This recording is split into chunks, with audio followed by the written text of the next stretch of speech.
But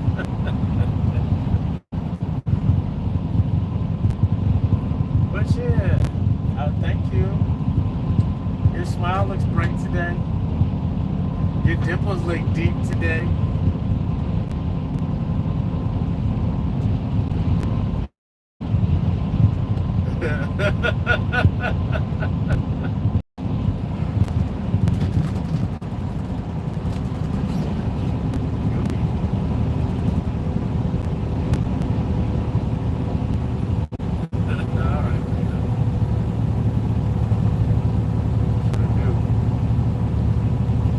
Bye for now.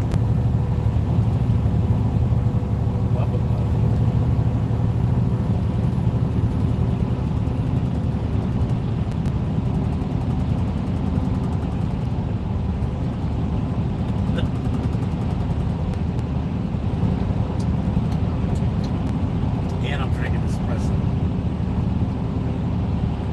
There you go. That's how your boy gets it down.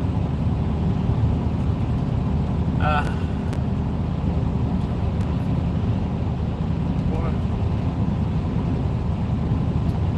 Ciao.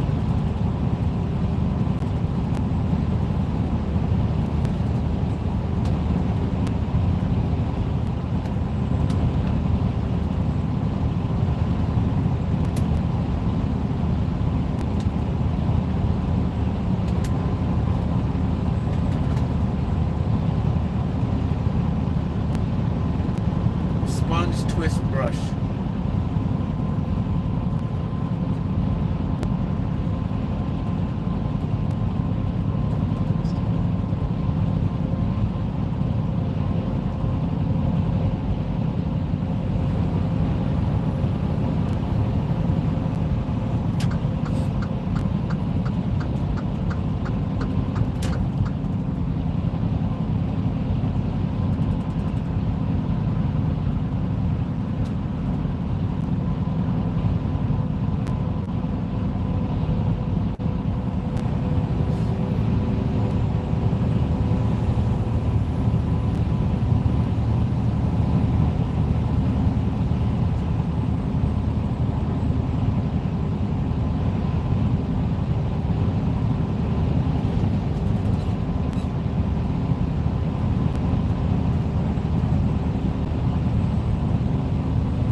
Once said.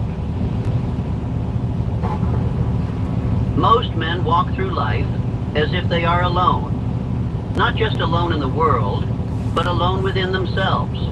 They chase power, but they feel powerless. They seek guidance, but they walk without direction. They pray with their mouths, but doubt in their minds. And the reason is simple. They have forgotten what lies within them. Not beside them, not above them, not far off in the clouds. Within, there is a presence that lives in you.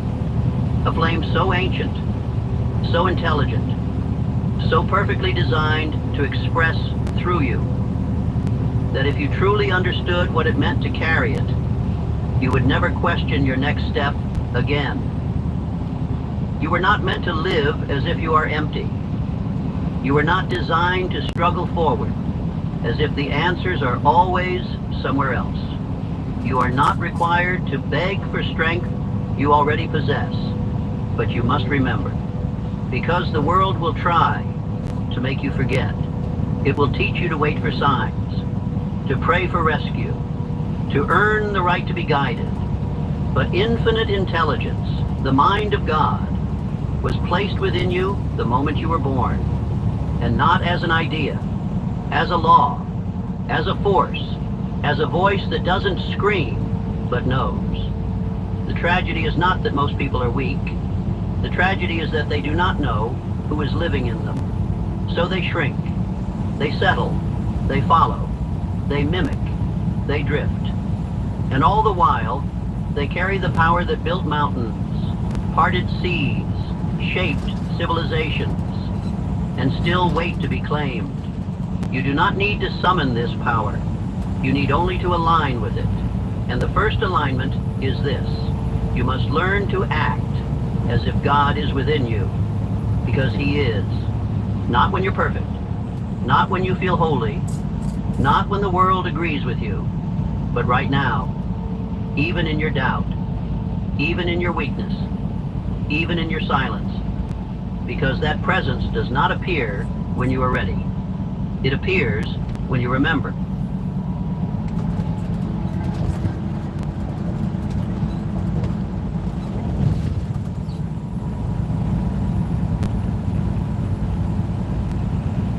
It appears when you remember. And remembering isn't emotional. It's not a feeling. It's a decision. And once you make that decision, you do not walk the same again. You do not speak the same again. You do not live the same again. Because now, you walk as a man who knows, I carry the divine, and I act accordingly. To act as if God is within you is not to pretend. It is not an exercise in ego or confidence or religious posture. It is a recalibration of everything. Your thinking, your discipline, your posture, your language, your pace, your presence. It is a choice to stop behaving like a man who is lost and begin walking like a man who is already found. Because when you carry the divine within, you are not asking, will I be guided? You are already guided. You are not hoping to be protected. You are protection in motion. You are not waiting for wisdom. You are moving with it, embodied. This means you do not speak with fear behind your words. You do not move with apology in your footsteps. You do not seek permission to exist, to build, to believe. You do not shrink to make others comfortable. You do not ask the world for validation that was already written into your soul by infinite intelligence. To act as if God is within you means you no longer betray yourself. You no longer negotiate with doubt when clarity has already arrived. You no longer delay action when the instruction has already been given. You no longer say, I'm not ready, because you know readiness is not a condition. It's a decision. Acting as if God is within you means you no longer apologize for your calling. You do not need others to understand your urgency.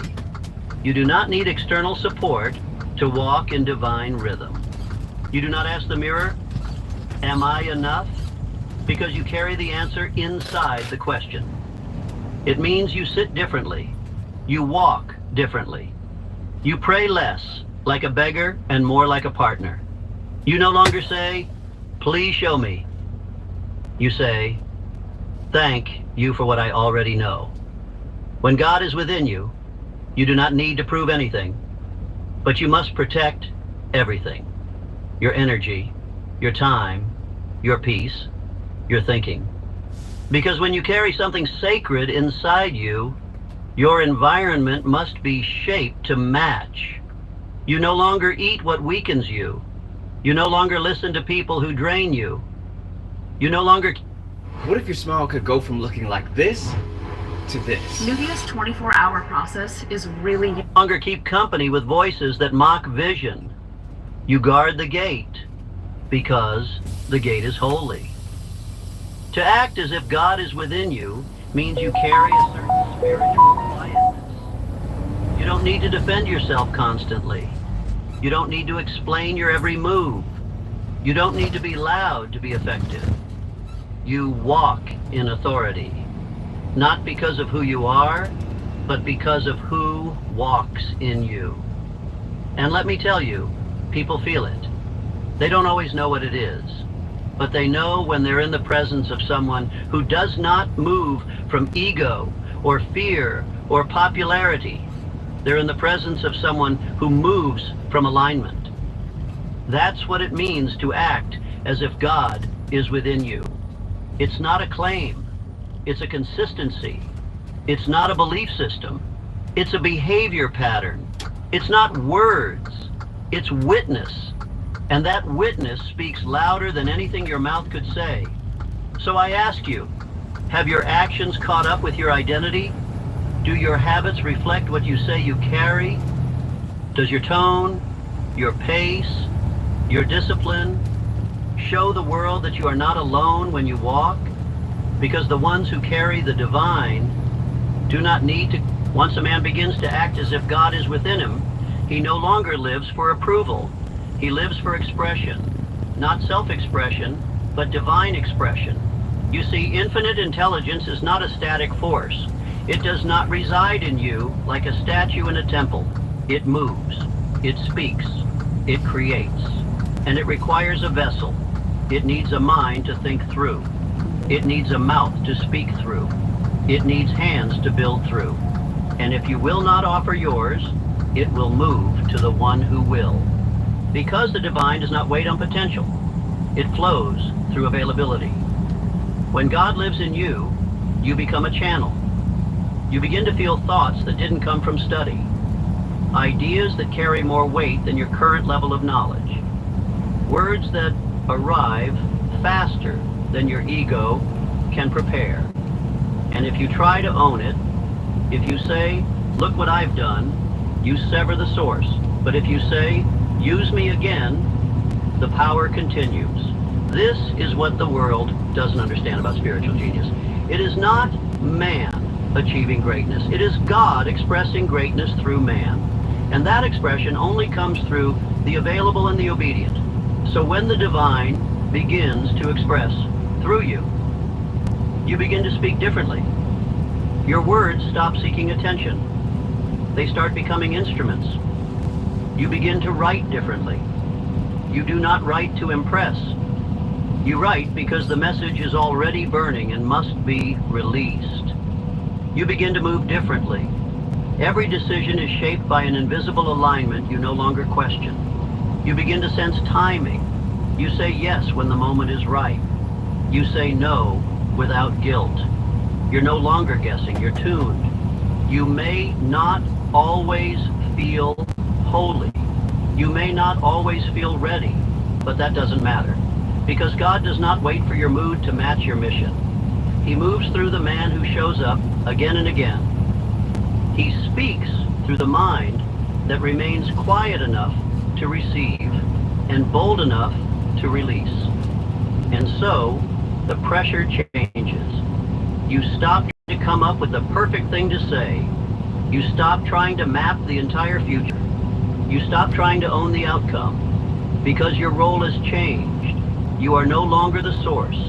You are the servant of the source. And in that role, there is no pressure, only obedience. There is no competition, only calling. There's no comparison, only clarity. Because once you realize that the divine is trying to move through you, you stop asking, am I worthy? And you start asking, am I ready? And when you are, you become a walking instrument of intelligence, order and power.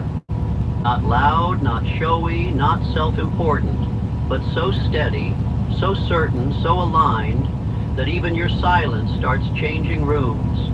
Because when the divine begins to express through you, you stop performing, and you start becoming. And that is when people stop seeing you and start seeing what's moving through you. Let us now expose the lie. the quiet deception that has paralyzed millions of gifted, spiritual, capable people. I'll act when I'm ready. But let me speak it plainly, without softness. You will never feel ready to carry what you were born to carry. Why? Because divine assignments do not arrive at your level of comfort. They arrive at your level of obedience. Readiness is a feeling. Obedience is a decision. And if you live according to feelings, you will die with unused potential. The man who waits to feel worthy, the woman who waits to feel holy, the mind that waits to feel qualified misses the moment, because the divine never gave you instruction based on your mood. It gave it based on your alignment. And when alignment is felt, you must move immediately. You don't act because you understand. You don't act because you feel perfect. You act because the signal. When you get traumatized, what happens is a 100 hertz wave travels from the thalamus and phosphorates what's called the signal was given. And the signal is not sent twice. Every calling arrives with a short-lived gate, a spiritual window. And those who act inside the gate become instruments of power. Those who delay watch the window close, not out of punishment, but because momentum was passed on to the one who moved. You must stop negotiating with your emotions. You must stop waiting for your circumstances to confirm your calling. You must stop assuming that God will delay his plan until your insecurities are satisfied, because he will not. The moment you receive the inner knowing that this is the time, that this is your message, that this is your opportunity, you are accountable. And the man who delays that accountability, who says, maybe later, who says, when I feel more confident, who says, when I have more proof, has already disqualified himself from the anointing. Because power flows through the ready, not the perfect. And readiness is not what you feel, it's what you decide. So I ask you, are you waiting for more signs? Are you holding back your voice because you fear being misunderstood? Are you withholding action because you haven't figured out step 5 when step 1 is still undone? Are you still asking for confirmation after being shown what to do again and again? If so, understand this. You do not lack clarity. You lack commitment to what is already clear. And clarity without commitment is torment. You will feel it every morning, the knowing, the pull, the guilt, the ache. Not because you're cursed, but because you are chosen and ignoring the call. Do not ask for the calling to come again. Act on the one that already came, because the divine does not waste energy.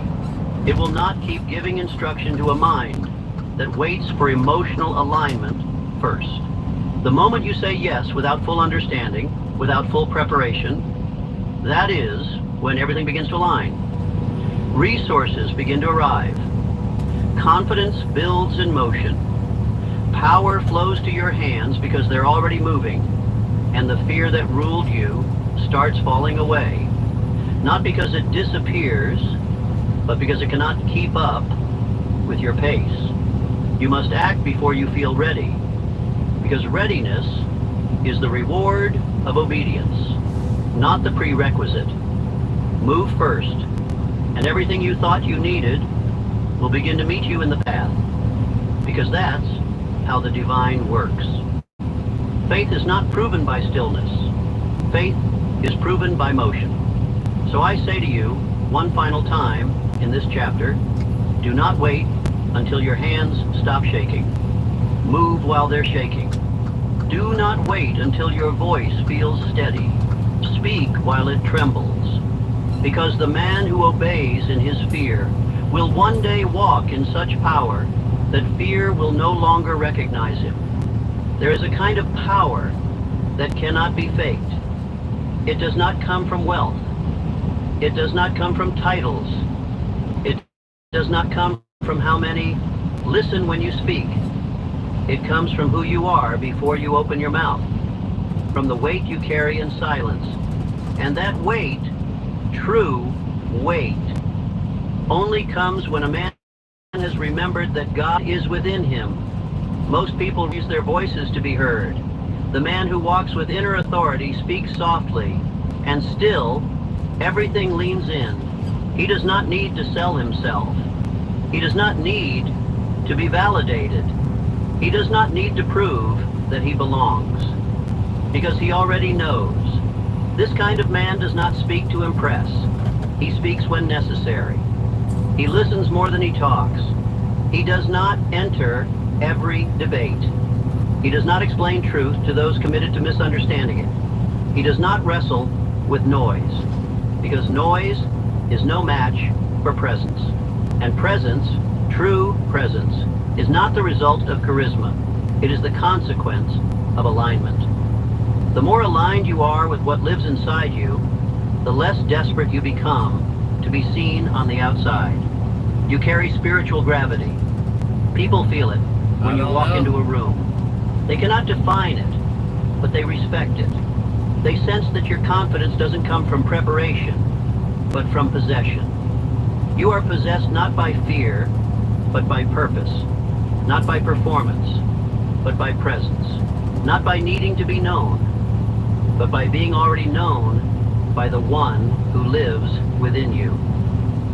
This is why the man who walks with God inside no longer acts like he's searching. He walks like he is found. Not everything, but the one thing that shapes all others. His confidence is not loud. It is calm. It is anchored. It cannot be bought. It cannot be faked. If you're a woman over 60 and you want to lose weight, this is how to get in shape fast. If you want to drop this, start eating more of these.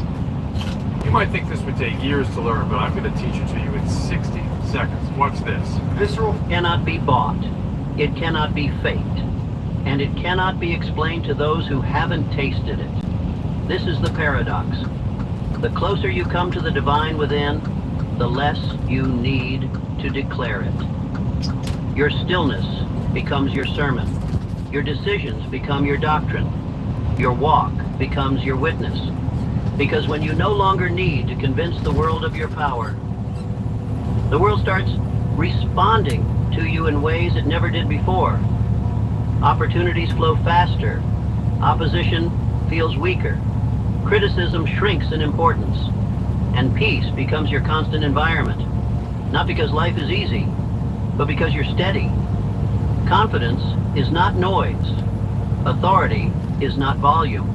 And spiritual alignment does not scream. It moves differently. It pauses. It breathes. It speaks when it's time, and not a second earlier. It answers when it's called, but never chases applause. It builds slowly, but what it builds lasts forever. So if you are still trying to be loud enough to be respected, still trying to outwork your insecurity, still trying to prove you carry something valuable, stop.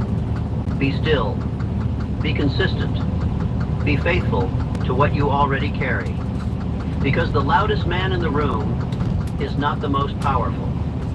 The most powerful man in the room is the one whose silence makes others uncomfortable, because it reminds them of what they've forgotten within themselves. Let them feel it. Let them notice your calm. Let them misunderstand you, mislabel you, misjudge your restraint. You are not here to impress. You're here to embody. And once you do, your silence becomes louder than their performance ever could. Let's stop for a moment. You say you want to walk in power. You say you want to live with conviction. You say you're waiting for the right time to begin acting like God is within you. But tell me, what happens when you forget? Not in theory. I mean, in your real life. What happens when you wake up and don't remember who you are? You shrink. You second guess. You rehearse conversations that haven't happened yet. You let one comment from a small person shape your entire sense of worth. You scroll your mind instead of commanding it. You look in the mirror, not for vision, but for permission. You start asking weak questions like, am I ready? What if I'm wrong? What if they think I'm too much? Who do I think I am? And that's the moment you've already lost. Not because the world is against you, but because you've stepped out of alignment with what lives inside you. The shrinking happens fast. It starts in your posture. Then it moves to your voice. Then it touches your decisions. And soon, you are no longer living. You are surviving, managing, maintaining, drifting. And you'll justify it. You'll say things like, I'm just being humble. I don't want to be arrogant. That place, that joint was awesome. I want to go. Maybe I should wait until I'm more experienced. I'm just tired right now. But deep down, you know the truth. You're not tired. You're disconnected. You forgot. You forgot that you carry something infinite. You forgot that silence doesn't mean absence. You forgot that confidence isn't noise. It's remembering who sent you. And in that forgetting, you trade your fire for fog. Let me show you what that looks like in real life. You had the idea, but you didn't act. You felt the nudge to call, but you let the fear of awkwardness win. You had the urge to build, but you waited for more resources. You had the strength, but you shrunk yourself to fit their expectations. You heard the inner yes, but you asked for 3 more confirmations just to be safe. And now, you're restless.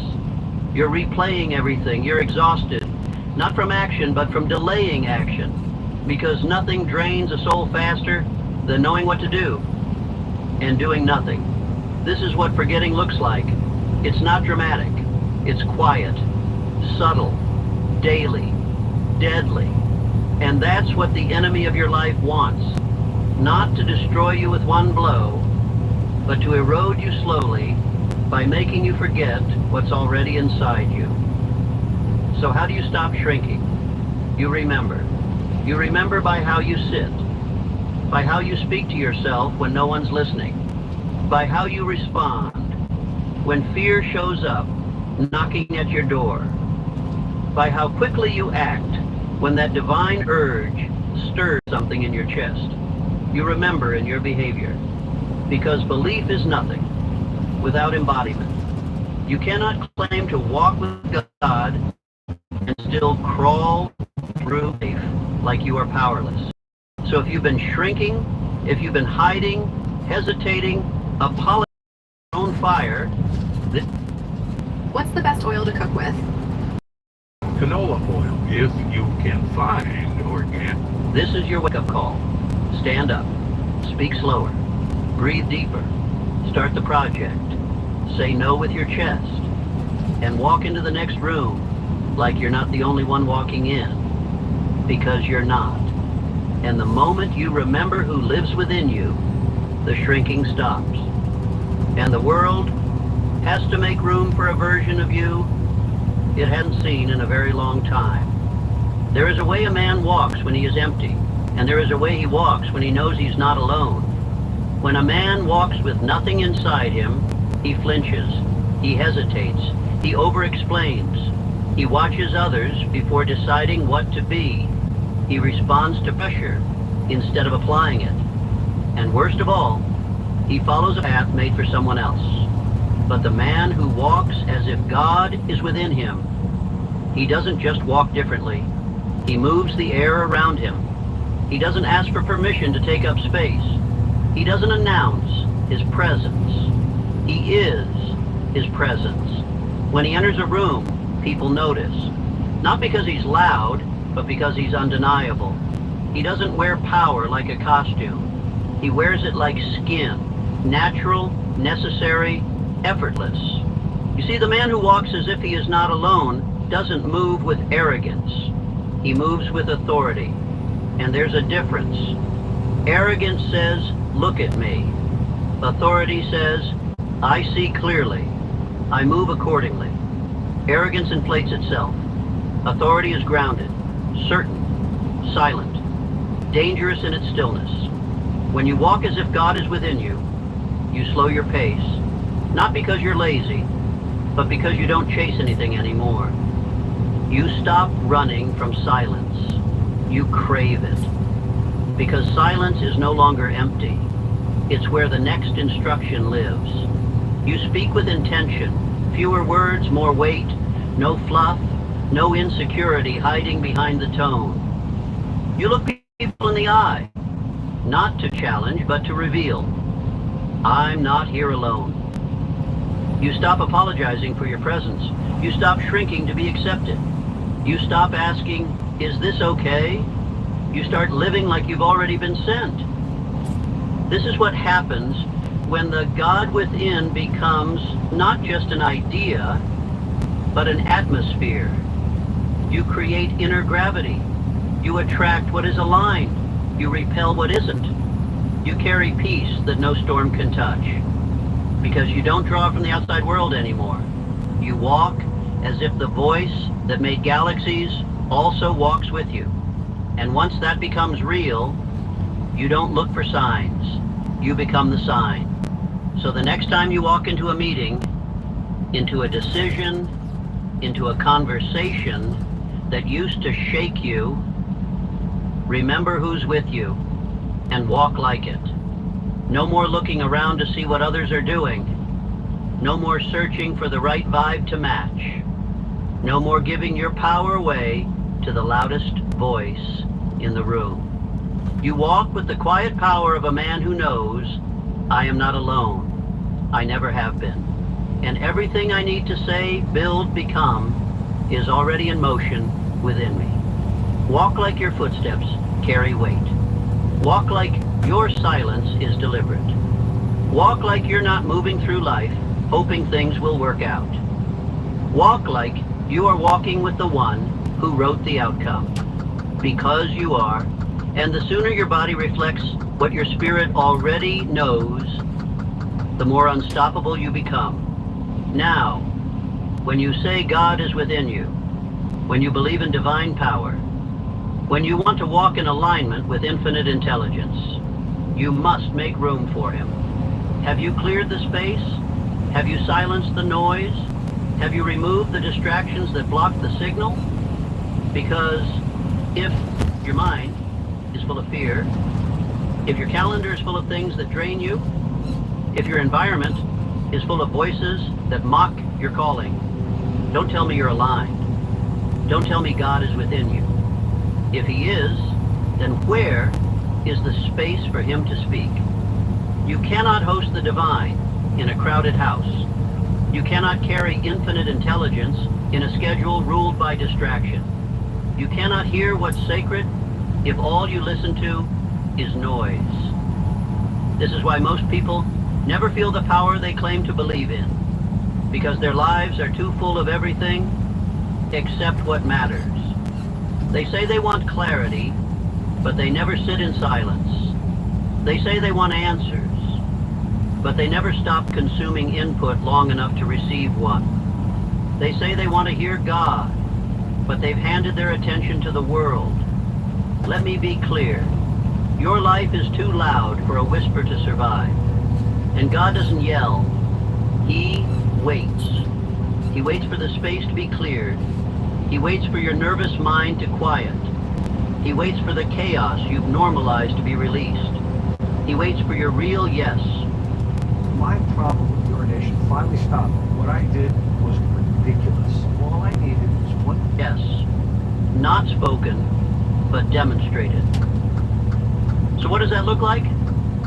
It looks like waking up and listening instead of reacting. Taking 10 minutes. Not for more motivation, but for sacred stillness.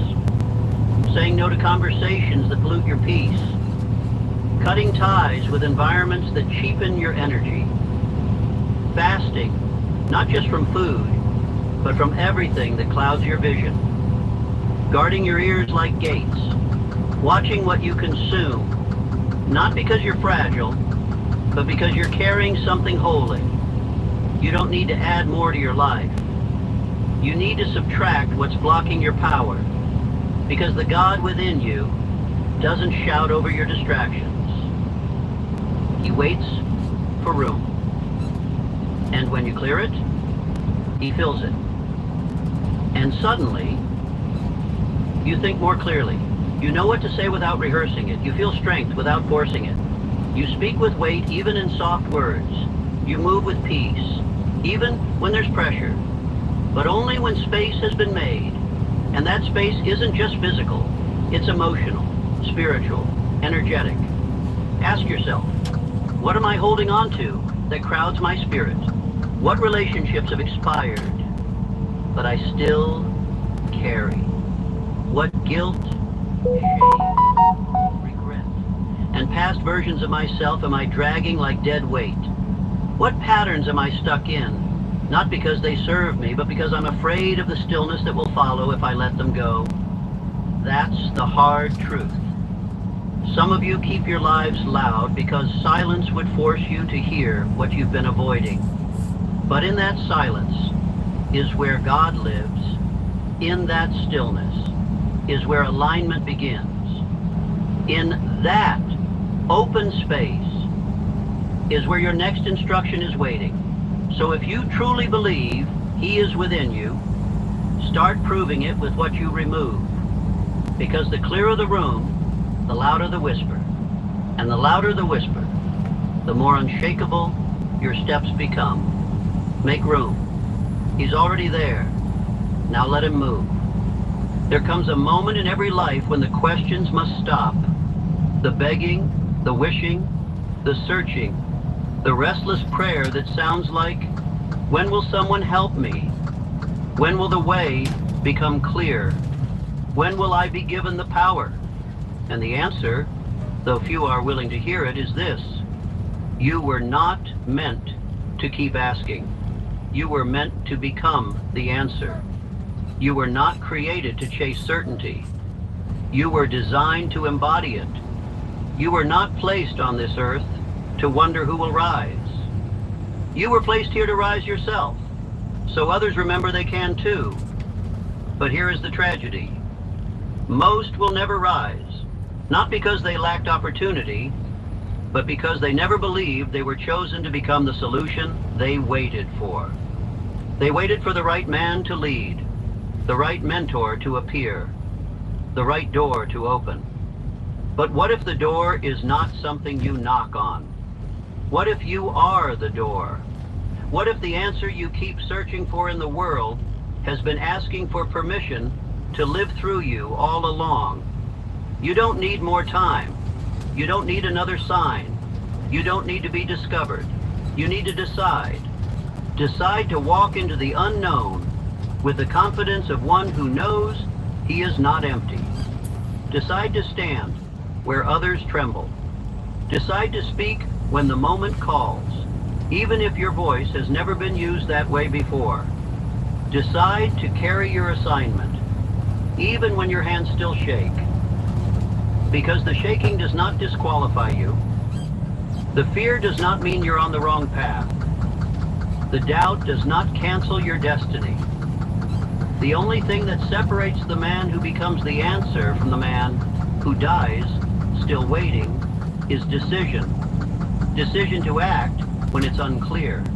Decision to trust what was given to him in silence. Decision to carry the divine not just privately, but publicly.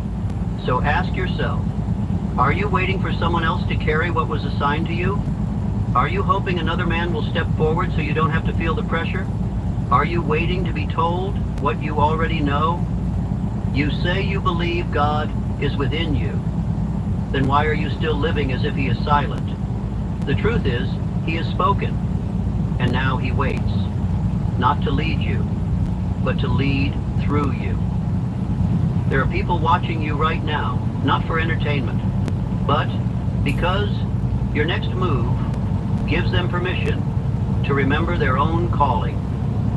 There are situations waiting not for the right idea, but for your alignment to unlock the timing. There are generations that will either rise or remain buried, depending on whether you act now or pass the wait to someone else. And so I tell you, you've prayed enough, you've studied enough, you've begged enough. Now, you become the answer to the question that once kept you up at night. Become the voice that breaks confusion. Become the calm that steadies the storm. Become the movement that triggers alignment in everyone watching. And once you do, you'll stop wondering when God will show up, because you'll realize he already did. He showed up when you did. What's going You've on? heard enough. You've waited long enough. You've hesitated long enough. And now you must walk. Not because you have all the answers. Not because you feel strong. Not because the path is smooth. But because you've been chosen to carry something greater than certainty. Conviction. And conviction is not a feeling. It's a posture, a decision, a spiritual contract. You walk not to find clarity, you walk until clarity finds you. You walk until your habits match your identity. You walk until your fears learn your name and stop bothering you. You walk until your silence speaks louder than their noise. You walk until your face looks like someone who has seen God and remembers. Because that's what this journey is. It is not a sprint. It is not a sermon. It is not a moment of inspiration. It is a way of life. And every step you take from this day forward will either confirm that God lives within you or betray it. So how do you walk? You walk like the man who no longer apologizes for his pace. You walk like the woman who no longer explains her yes or her no. You walk like someone who has burned the need for validation and now moves by alignment alone. You walk when it's hard. You walk when it's quiet. You walk when it feels like no one sees it, because you know the one who sent you still watches. You walk with eyes that no longer scan for comparison. You walk with a voice that no longer shakes when it speaks the truth. You walk with hands that are steady, not because they've never failed, but because they now move with purpose. And here's what will happen. People will ask, what changed? And you won't explain. Because it wasn't a moment. It wasn't a conversation. It wasn't a technique. It was a return. A return to who you were before the fear, before the forgetting, before the smallness, before the delay. A return to the one truth they could never take from you, that God lives in you. And that changes everything. So walk until the questions stop, until the room shifts, until the doors open, until your life becomes the loudest proof that something divine is moving through you. Walk until you no longer have to convince anyone, because when a man carries the presence of God within him, he becomes unmistakable.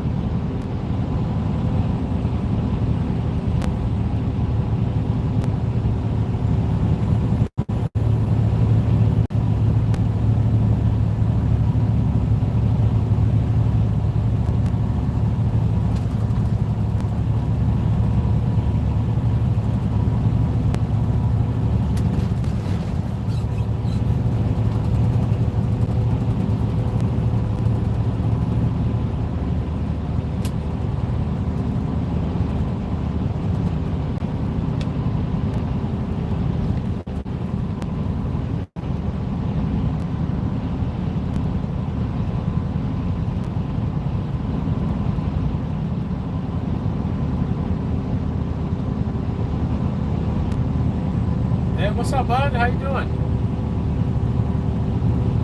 You okay? Good. How you feel?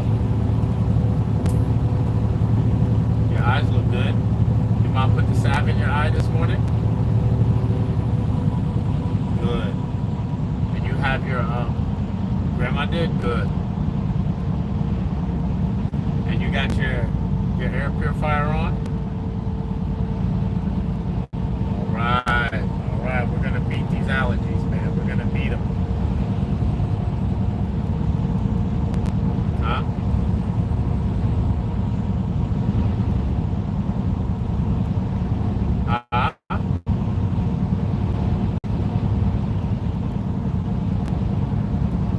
Yeah, but I'm grown up now. When I was little, my allergies were awful too.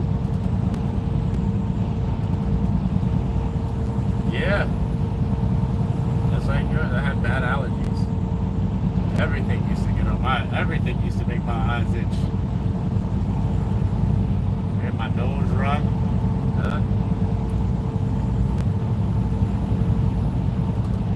Huh?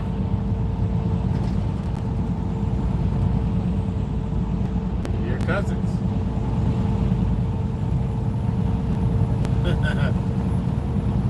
My cousins are your cousins.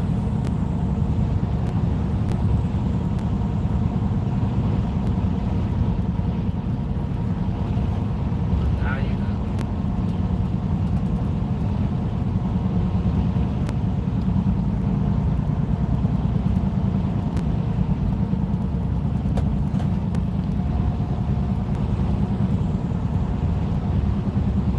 Stop making that noise. That is annoying.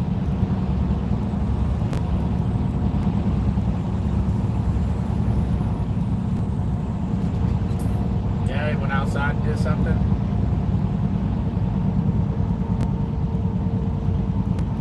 He'll be alright.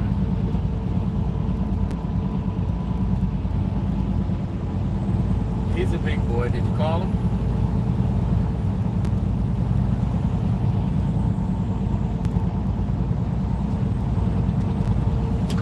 He'll be back as soon as he gets hungry enough.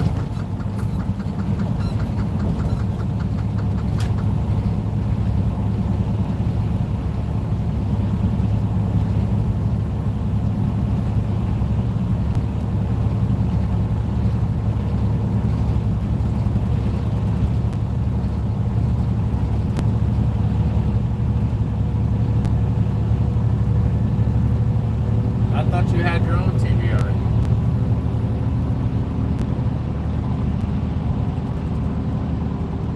I'll get you your own TV.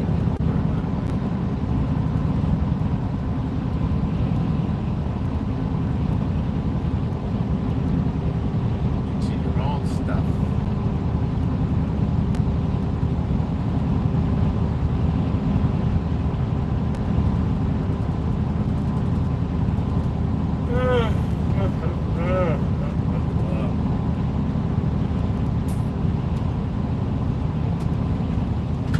Yeah.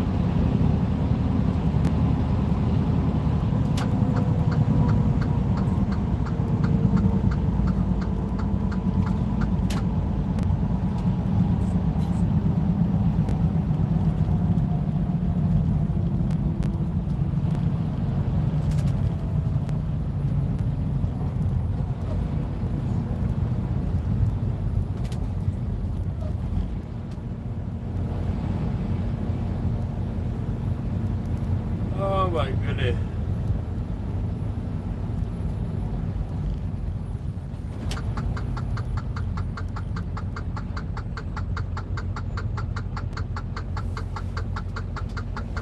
What's up, bud? They made blue lights?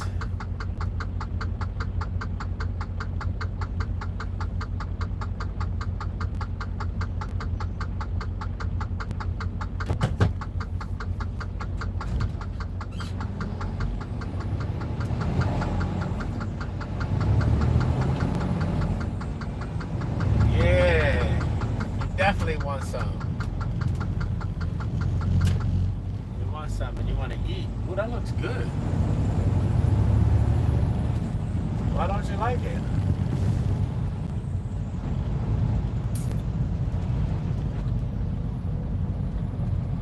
Never too much veggies. What do you mean? Veggies are like the best part. Nice seasoned vegetables with chicken in it.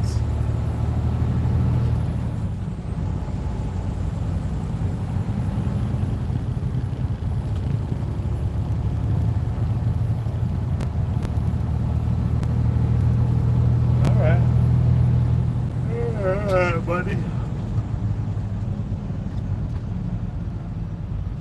Michael, I'm feeling pretty good. How you doing today, man? Hope you're having a good Saturday. Everything seems to be going my way. Well, not seems. Everything is going my way. Ain't nothing to complain about.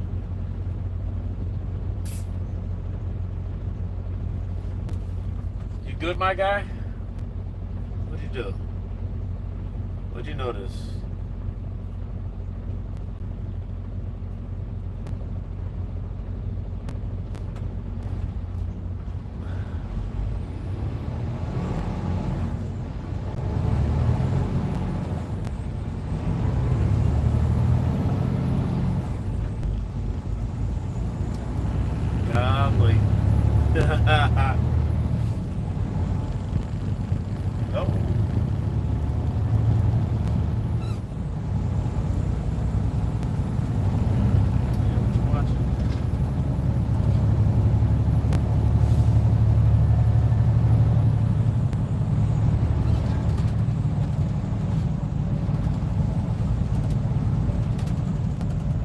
Wake up, Carlos.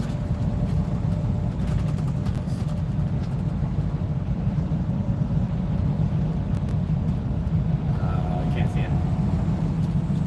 Black. The screen is black. Yeah, there's nothing on the screen. Did you share it?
What's up, bud? Ah, there he is. Ninja Turtle, Raphael.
truckers, you know.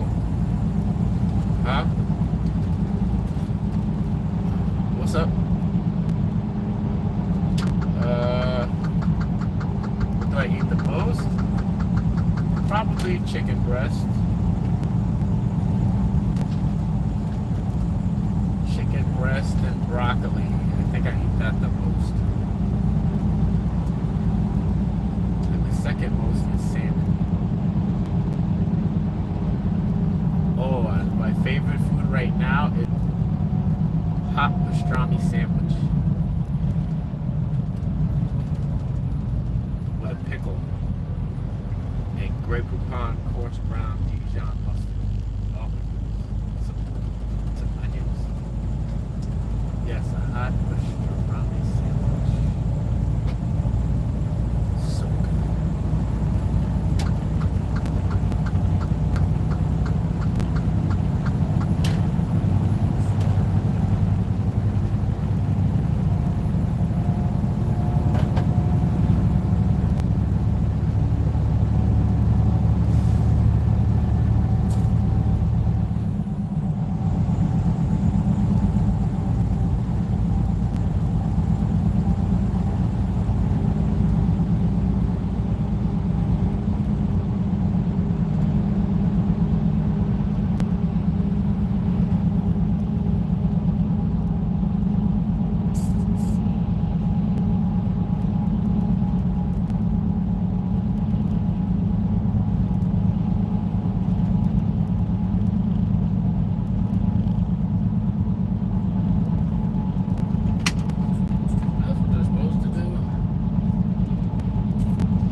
Oh my goodness.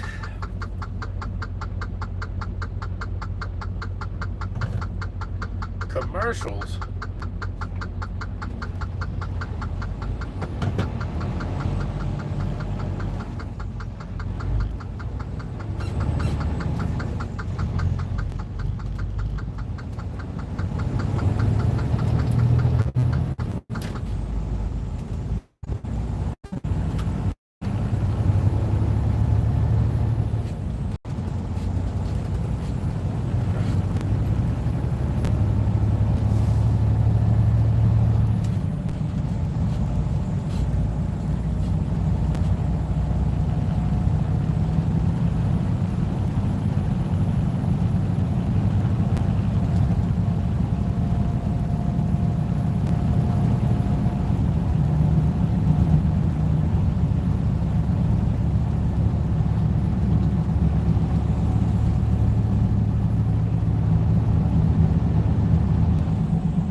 Yep, I'm here.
today. You gotta hydrate.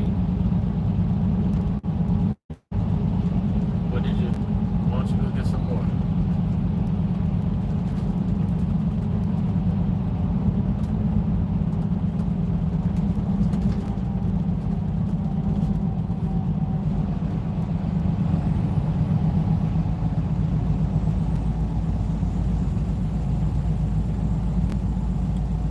Man, it's beautiful out here.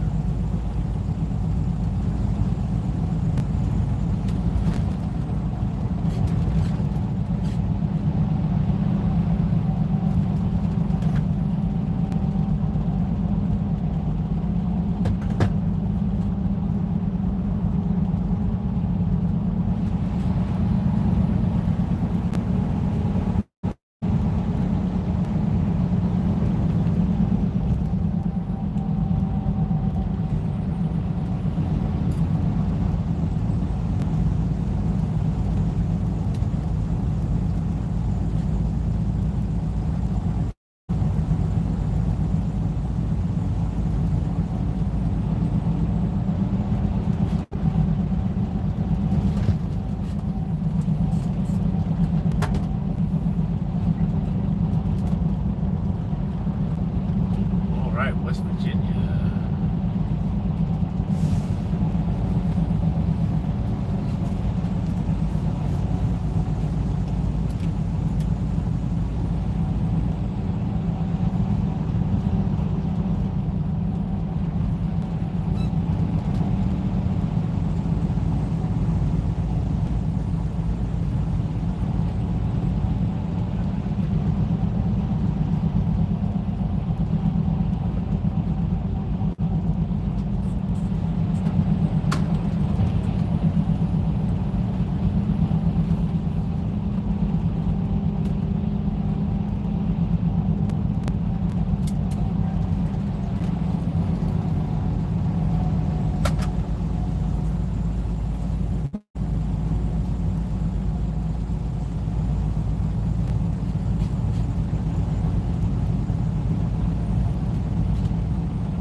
That's concerning.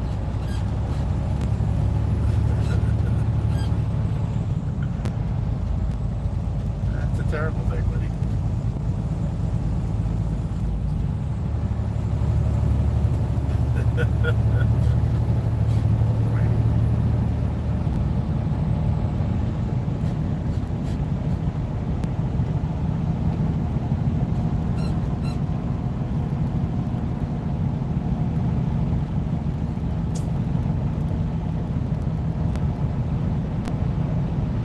Some big bulls just sitting around. Big bulls. Horns.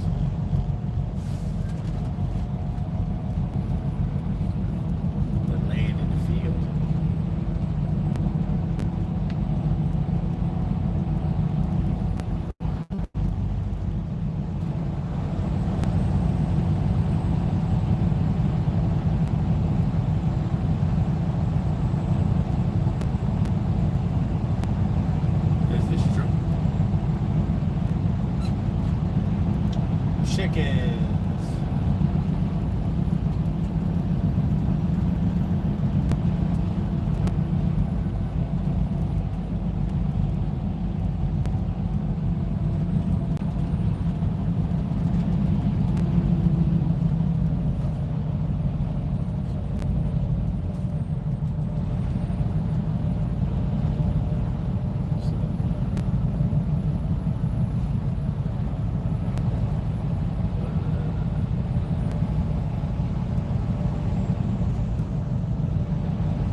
It's gonna be weird.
Can't even play it because it just plays ads.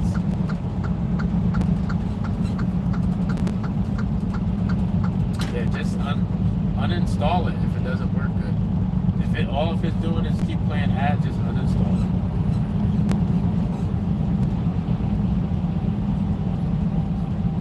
Because it's just gonna make your tablet glitch.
don't go into it. Find the, you see where it says time warp right there? Just press it and hold it.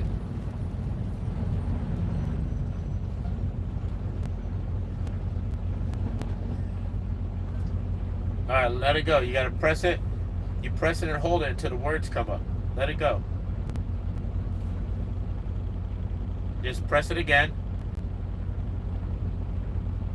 There you go. See? Uninstall. Oh, you held it too long. Just when the words come up. There you go. Right? You held it too long. Let it go when you see the words. No. No. You want to uninstall it. It's still right there. Press it and hold it. Now go to... Okay. Press it and hold it. And let it go when you see the words. And then press uninstall.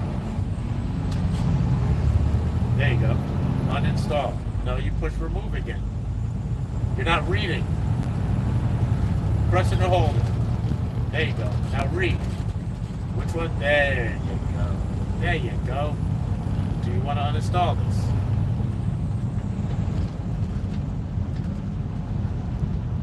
Now it'll disappear. Now all the games that you don't want or don't work, you can now, you know how to uninstall them.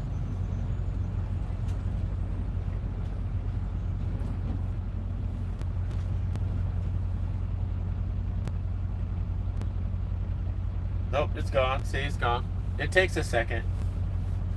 Now all the other games that you don't like, uninstall them so you have room on your tablet. The ones you don't play, the ones that are making your tablet slow. You got a whole bunch on there.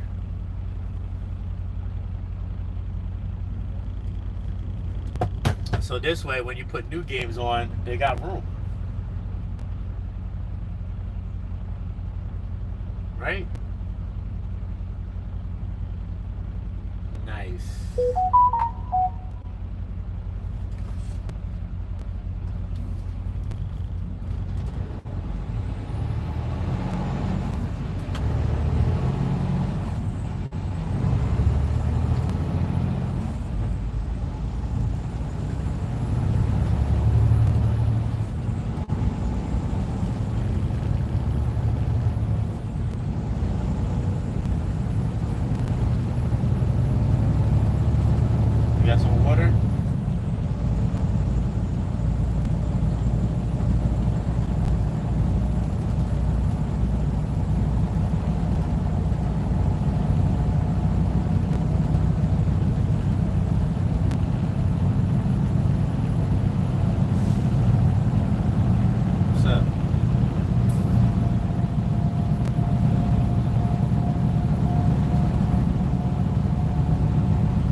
got all these games but don't play any of them.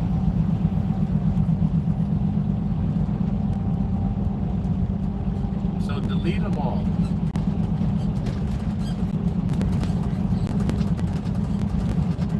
Well, delete the ones that have the ads that you don't want.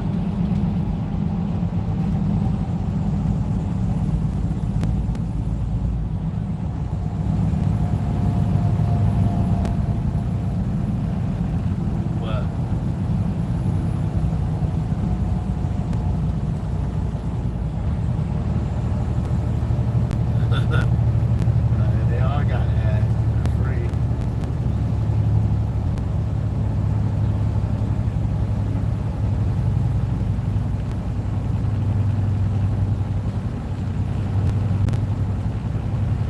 Play your Nintendo.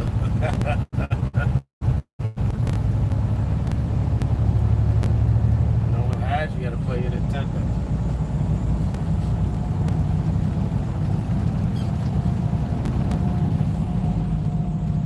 Get it now?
Right, bud? Go rafting.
Take your nasal spray.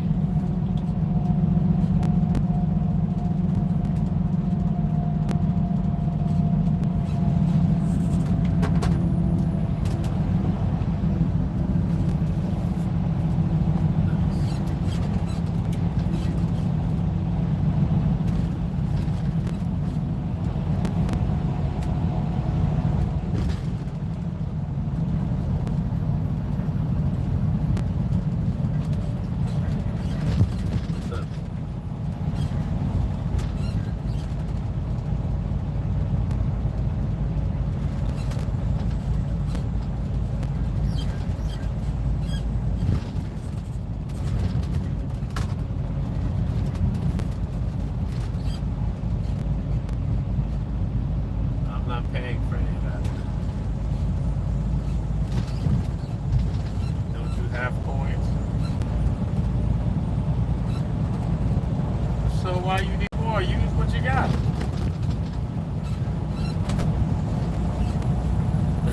Yeah, but you don't need all that stuff. You're not even really playing the game like that. You got a million games.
Kai, get something to drink. Get something to drink.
Get a tissue and drink some more water.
internet from hotspot on your tablet. Simple.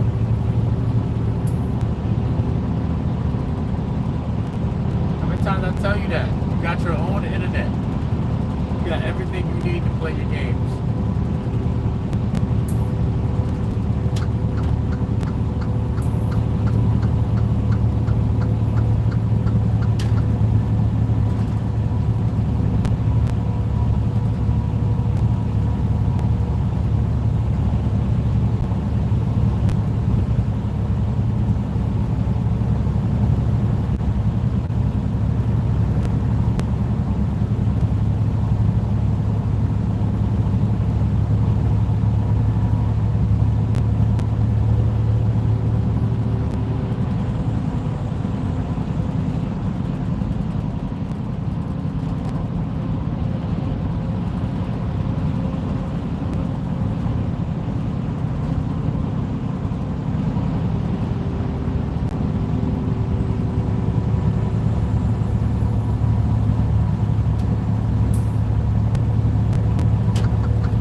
Hola, abuela. ¿Cómo está? Muy bien, gracias.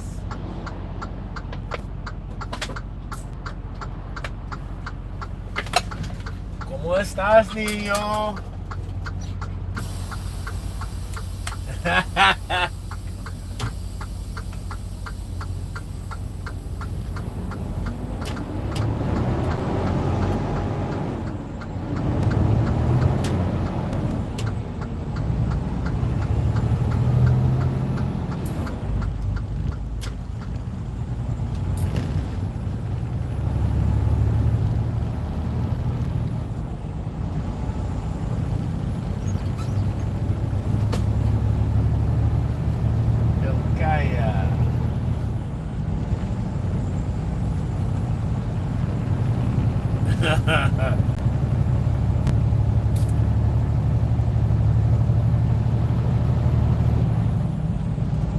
¿Ah?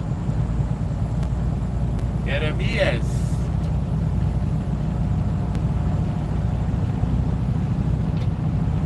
Jeremías en español. Mi nombre es Jeremías en español.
Hit the button on the side.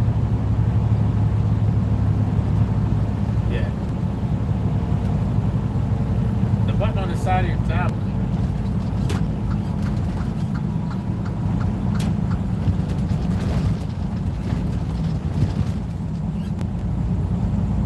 We'll plug it in and restart it.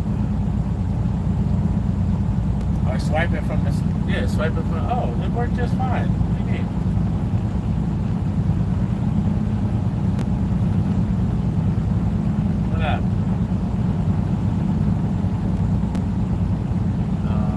Too many games. I told you to get rid of the ones you don't use. It'll crash less. Sometimes you might need an update too. Sometimes you gotta go back on the Play Store and find that game and click update. Might have some new software updates.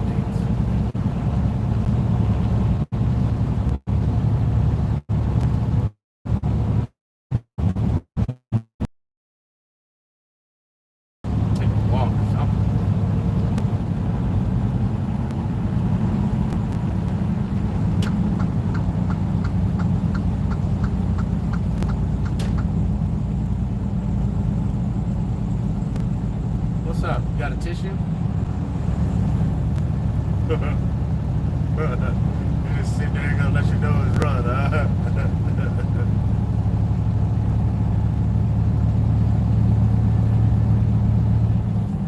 What?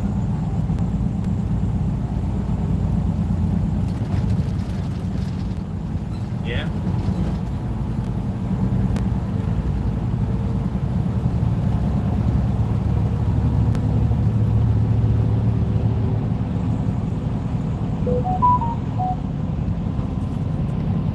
Okay. All right. I get it. I get it.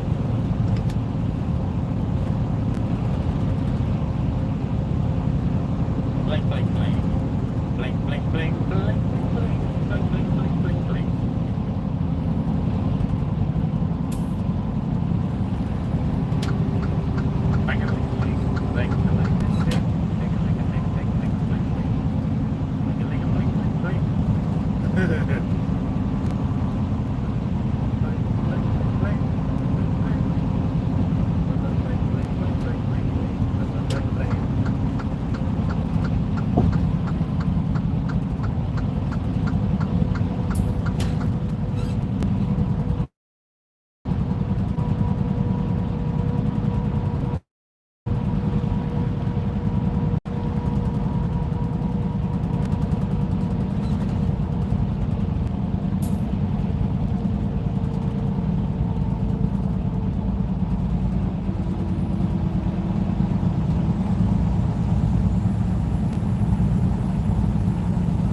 birthday in 2 days.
That's why she gave you the breath goes. Your breath is stinky.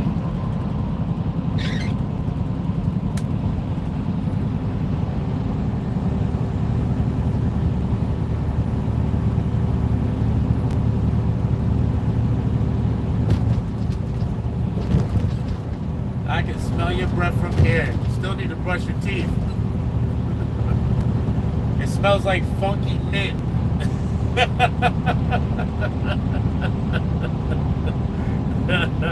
Need to brush your teeth. Yeah, you can't just be throwing gum in your mouth thinking that's gonna help. That's like not wiping your butt and putting an air freshener in your pants. It's still gonna be funky. With a whiff of new car scent.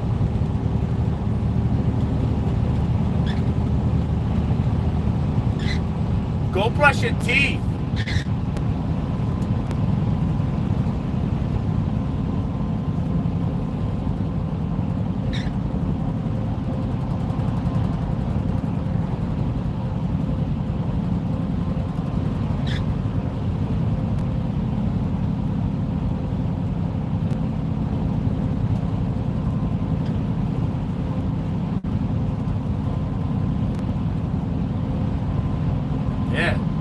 Mom gotta brush her teeth twice in the morning and twice at night.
Doing? I don't know. That dude looked like he was about to crash out.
Oh, he left the house without saying anything?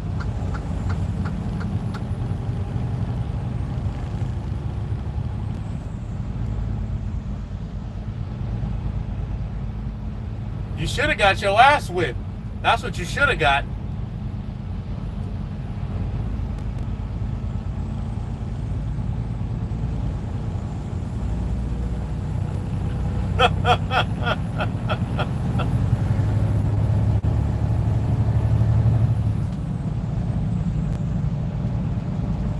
Don't say that. He's a leader. He's not a follower. He just made a mistake.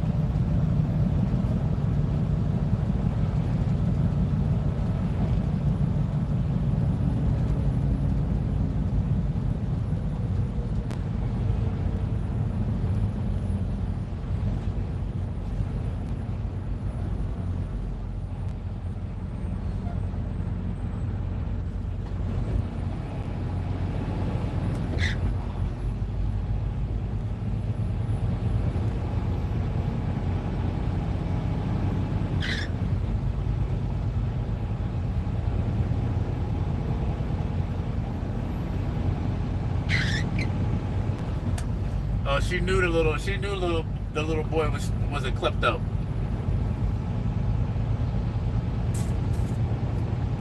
Yeah, no more of that.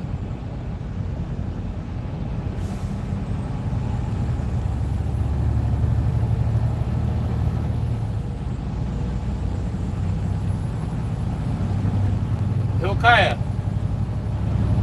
what the hell did you leave the house for and not say nothing?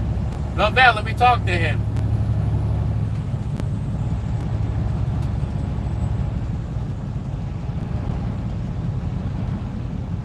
Alright, so he's not hanging with that kid no more. I don't want to hear no more about that kid. Hilkiah. Hilkiah, come here. If I ever find out you leave the house and you didn't say somewhere where you're going, I will beat your ass. You get this one warning. That's it. You'll never get another warning. Don't you leave this house without your parent, without your mom or your brother or your grandma. Because I'll make sure you never forget that rule. You understand? That's your only warning. Don't mess up again.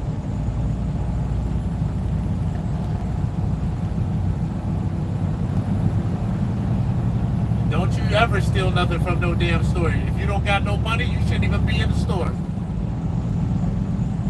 You know better. No one's gonna buy nothing for you. You buy your own stuff or I'll get it for you. Or your mama.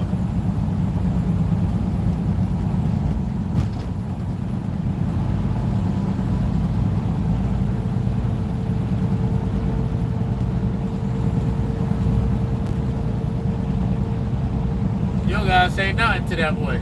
Like, nah, you got me in trouble. You ain't my friend. That's what you say. You try to set me up. No, that's what you say. No, there ain't none of that. You say, you got me in trouble. We ain't friends. What are you talking about? That's what you do. Velvet, be quiet. When it comes to me raising my son, don't interfere. Don't let me know nothing.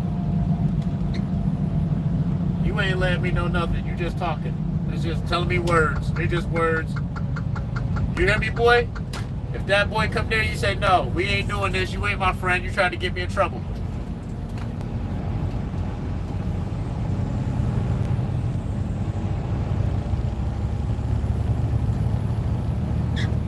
We ain't cool. We don't do that.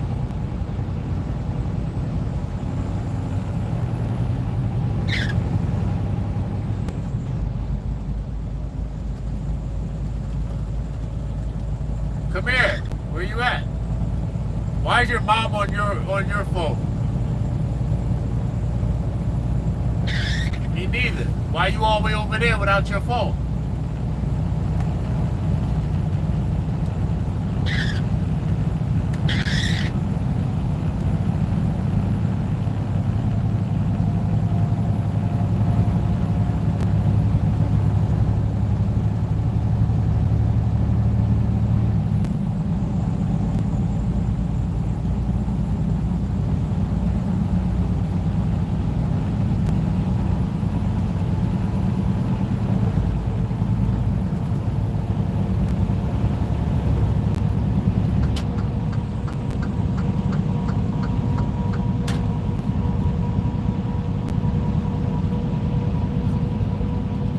Ah.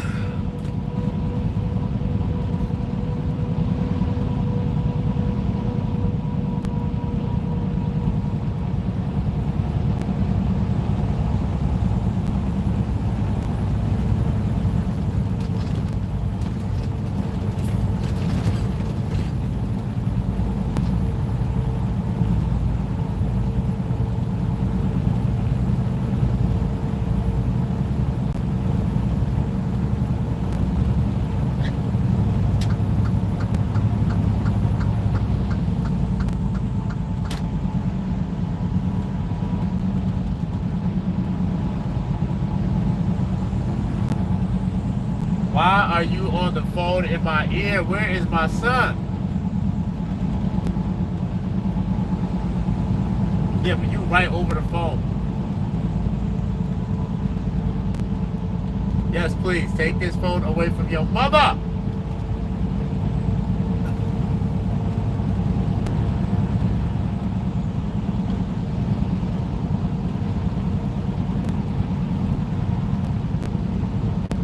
Alright, buddy, brave and strong.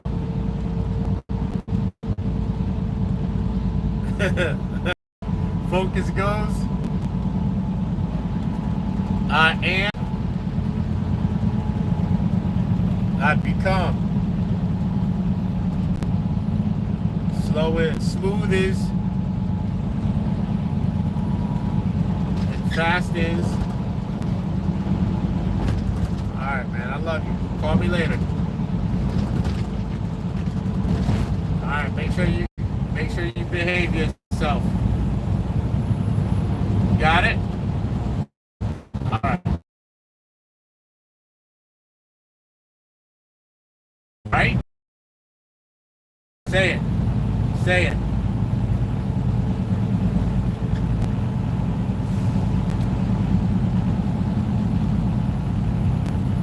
Do what?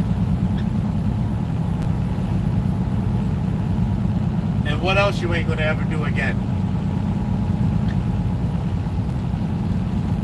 And what else you never gonna do again?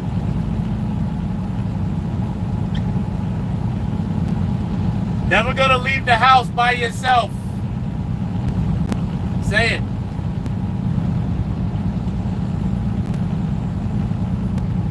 Alright, bye.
Oh, it was riding so smooth. We get to the outer loop around Baltimore to a smack stop.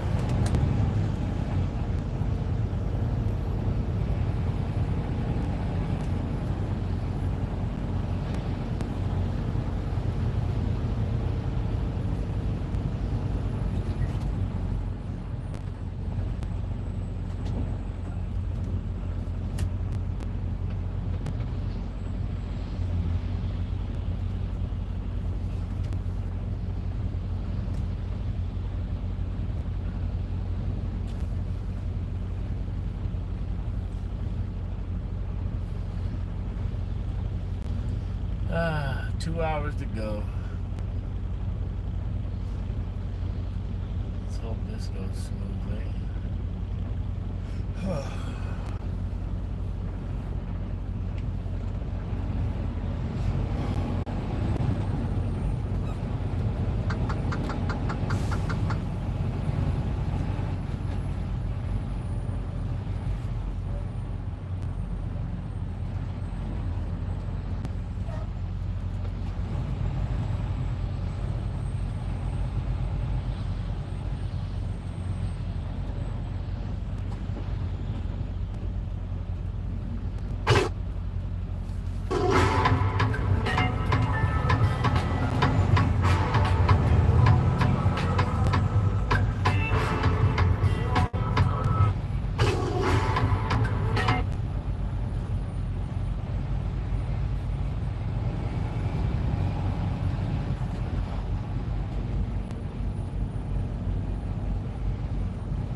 Do you keep deleting slot games one after another? Well, here is one game that you won't want to delete. Jackpot. Shannon Sharp is not having a good week at all, and it doesn't take very much to see why. As you know, the whole Gabriella Zuniga thing has really blown things out of proportion. He has stepped down or stepped aside from ESPN, but now people are starting to dig into the past of Shannon Sharp, and it is a past of dating exclusively white women with some issues domestically against said white women. And it goes back as far as some choking allegations, and the choking allegation stems from Sharp's time as a co-host on Fox Sports 1's Undisputed. Now, we already know that he did leave Fox Sports 1, but we thought that it was an issue between Skip Bayless. But the reality of it could have been was Shannon Sharp had left some dirty laundry at Fox Sports 1. And of course, when he went to ESPN, he made it seem as if he was thoroughly disrespected. But as we know, that might not have really been the case. The situation could have been that Shannon Sharp was also sleeping with people at Fox Sports 1. Don't get me wrong, Skip Bayless has also been accused of that too. But he was also accused of choking a female co-worker, which was allegedly settled out of court. This lady was a female production assistant who actually accused Shannon of assaulting her in the workplace. Now, while no lawsuit was filed, Fox Sports and Sharp reportedly settled the accuser for several $100,000, a sum that hints at the seriousness of the claim. A spokesperson for Sharp denied the incident, saying there was no choking at the Fox Sports 1 set, and described the interaction as light physical contact in a playful context. Rewind! Let's go back to 2010. Shannon Sharp also had some situations going on with CBS NFL's Today after a sexual assault accusation, in which he also stepped down, but that was later dismissed. I mean, that's a pattern going back 15 years ago. He stepped aside from that particular program, just like he's done from ESPN. But again, he was able to go from there to Fox Sports 1 to ESPN. But then there's something new. Let's bring in the case that was filed in 2023. This was filed by his ex-girlfriend, Michelle Evans. Now, Michelle Evans was with Shannon Sharp for over 10 years. And recently, she gave Tasha K an interview. And while most of that interview has not been posted to the internet yet, the intro is quite damning. Hey, Michelle, how you doing? Oh, hanging in there. You were thrown into a sex tape ordeal. I've spoken to sources that were close to Shannon Sharp. I guess he was trying to dispel the gay rumors, and a lot of people feel that the Instagram live, it's not easy to go live on Instagram. Like, you gotta go through some steps to go live on Instagram. That it was actually a ploy to dispel the gay rumors about him. Do you feel like that recording of him going live was real, or do you feel like he just used your name since he was with you for 10 plus years? It's triggering. You gotta remember, this was a very sensitive subject. The last time I saw him, If you hear that, you hear what she said. The last time I saw him, he raped me. Okay, let's go back to what's going on with Gabriella Zuniga. Many of us already know a lot of the context, but let's look at some more situations regarding their relationship. According to this, sources close to Shannon Sharpe says this relationship with his rape accuser was purely a consensual BDSM arrangement, allegedly meeting for rough sex about 100 times from late 2022 to January 2025. They claim she requested acts like choking, collars, and role play in alleged texts, including one that said, "I want you to tie me up like this and abuse me, daddy." Of course, my mom had a saying, and many of you from Black America probably heard this before. That saying is, everybody ain't lying on you. As we can see, there have been incidents spanning from 2010 from CBS to from 2016, 2023 at Fox Sports. Now we see the ex-girlfriend Michelle Evans. Now we see Gabriella Zuniga. And all of these women we presume to be white or Latina are coming out and saying these horrendous things about Shannon Sharpe. But here is something that we got to talk about. Let's say the last situation with Gabriella Zuniga didn't happen. Because of his past, his ability to get away from those accusations, let's just say for an example, she's lying about it. It's hard not to have doubt about these situations. This does seem to be a track record of Shannon Sharpe's behavior. And what men have to understand is once people believe that you have a pattern of doing something, and if somebody knows that pattern is out there, they can just come out with the accusation. Let's look at Tony Busby for an example. If I know that a person like Shannon Sharpe has these accusations over a period of time, dating back from 2010, if I know that you have money, I know that you have power, or I know that you have the ability to earn more money, I'm going to be able to coach a person that's OnlyFans model. Okay, because you're just sleeping with her, and yeah, you might be giving her some money, but if I can get her ear, I can say, listen, this guy doesn't love you. He only looks at you as a sexual object. You're old, you really don't want to be with him. He's like 56, and you could never really be with him anyway. Here's what you need to do. You need to sue him, and here's how you go about it. We can never have any proof that that is the conversation between her and Tony Busby, but if I'm Tony Busby and I'm a money-hungry lawyer, I can come and I can say, listen, with this information, we can extort the guy. And then we have these particular role-play conversations. You should record them. You should keep recording them. Again, we don't know how long they've been talking, and then we're gonna press him with this evidence. And hey TikTok, it's Alan Walker, and if you want to get this or this, search Alan Walker on TikTok and tap the banner right now. And then we're gonna press him with this evidence. And what has happened now is Tony Busby and this young lady have Shannon's card. He's had to step aside at ESPN. He's going to lose these deals, and his name is getting tarnished. Now you have the people in independent media, like Tasha K, like blogs, going out there and researching things, trying to actually find contact with the people that allegedly were victims of Shannon Sharpe in the past. And if these people can give testimonies to what happened with them and Shannon Sharpe, it won't look good. Look at what happened with Michelle Evans. She was with Shannon Sharpe for over 10 years. Not only is Michelle Evans saying that he is abusive, that Shannon Sharpe is a person who doesn't want to be faithful. So imagine you're a big black man, you don't like black women, all you like is white women. You don't even want to be faithful to the white woman that you're choosing. And still, after she confronts you about cheating, she's saying that, you know, you wanted to have sex. She said no. And basically, you engage her in non-consensual and oral penetration. Despite your protest, he persisted in this violation. Now remember, look at Shannon Sharpe. He's a big black guy, an NFL Hall of Famer. He's strong. Despite him not being in the league anymore, he can definitely carry out these things. And I'm going to say, who do you believe in this process? Well, let me just say this. If this was actually a sexual assault, then what she could also do is call the police.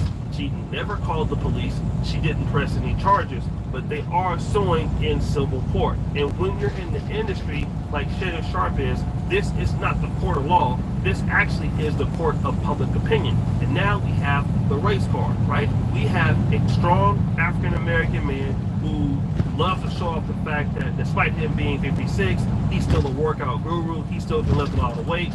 You have these white women who are going to be deemed innocent against this big black guy who has a history of committing all of these violations against white women, who are you going to believe? You are going to believe these white women. I'm talking about the people that have the power to give Shannon Sharpe more money. You will have to believe the white women. If you're Disney, if you're a person giving someone a podcast deal, because if people get behind these white women, they can't sign Shannon Sharpe to a $100 million deal because this guy is somebody who abuses white women. So there's no way you can sponsor him anymore. So what happens when Club Shay Shay can no longer get sponsored? What happens when nobody wants to buy Club Shay Shay's cognac? Because you are a man that abuses not only women, you abuse white women. And even if this is not true, the pattern is already there. So anybody he deals with in the future can always use this pattern against him. They can always say he did this, even if it's not true.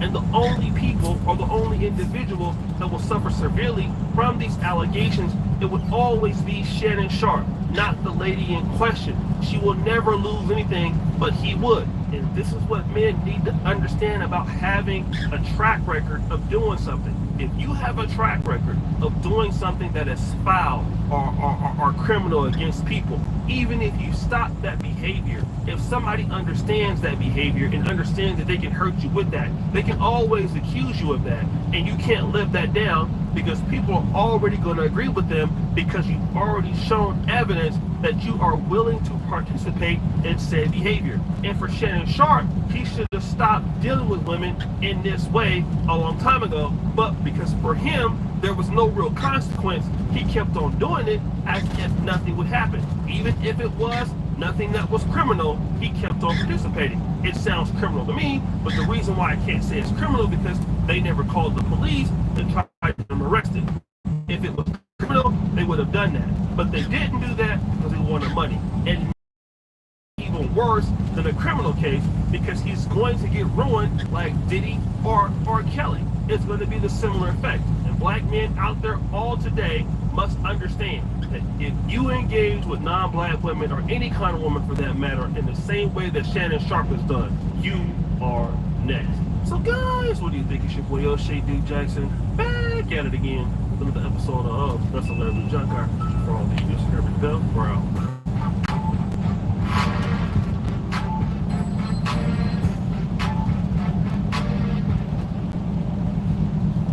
Audiences are loving Marvel Studios' Thunderbolts. Luckily, you he's an MCU game changer. Bruh, I just started looking up dog waifus and wolf waifus. I just started looking this shit up. Tell me how. I already got some major cons for the dog waifu. How? And yes, I know what you're thinking. Nice. How did the dog waifus have any cons? They're literally man's best friend. Lies! It's all a lie. I'll tell you how. I'll tell you how.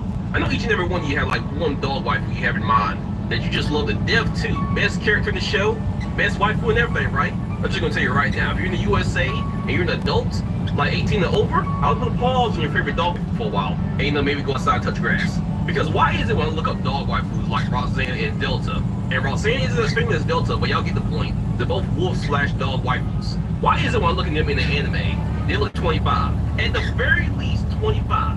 But when you look at their age, and bruh, I'm telling you right now, look up some of the ages of some of these characters, bruh.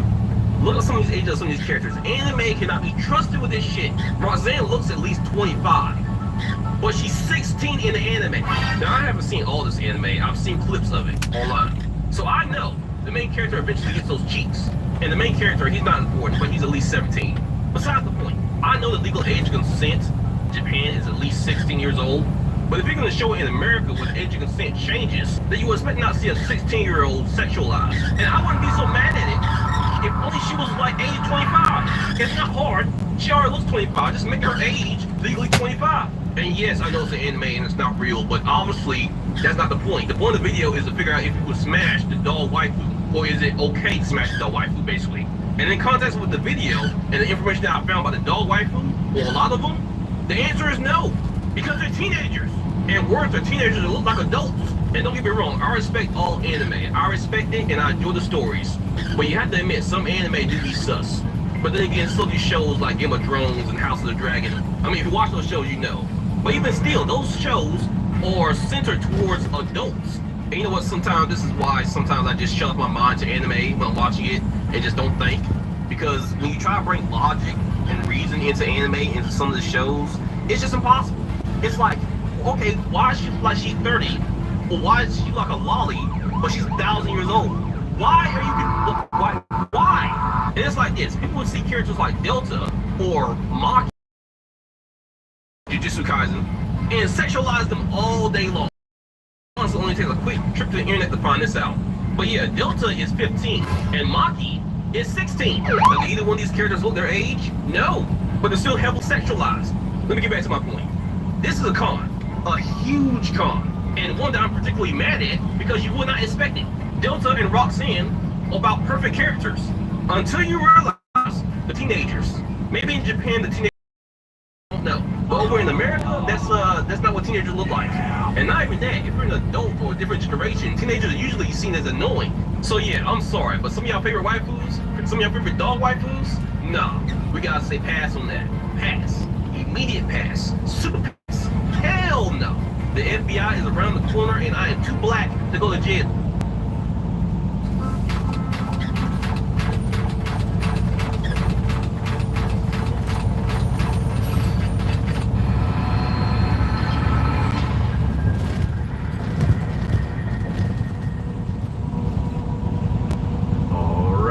You guys, Nick here with Nick's Strength and Power. I've got a couple of interesting stories for you guys. The first story that I've got for you guys today, the latest physique update from Derek Lunsford at 2 weeks out from the 2025 Pittsburgh Pro. We talked a little bit yesterday about how Derek kind of has this whole team around him right now, everybody being coached by the same person.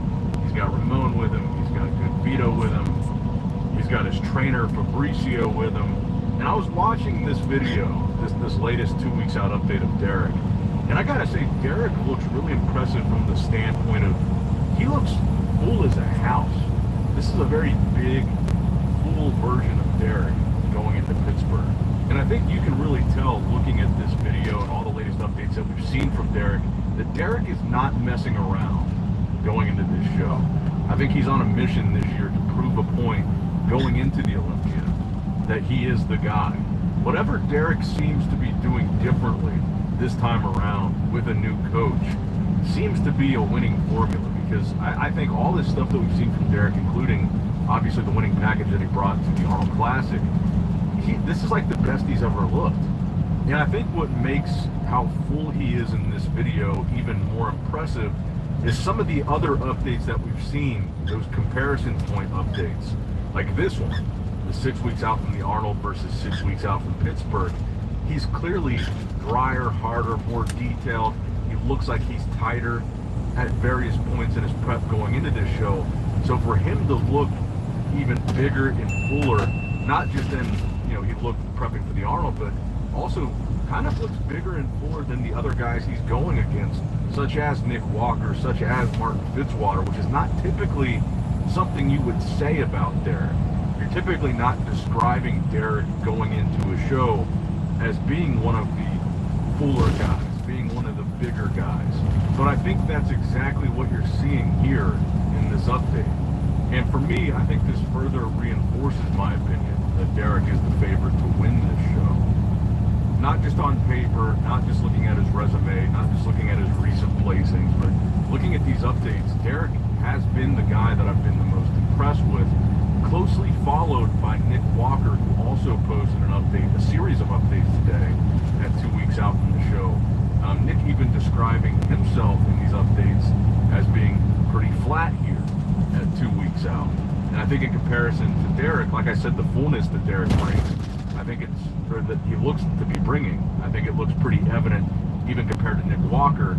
And in most cases, when you're describing Nick Walker going into a lineup, you're probably thinking of Nick as being the most muscular, freakier, bigger guy going into a show.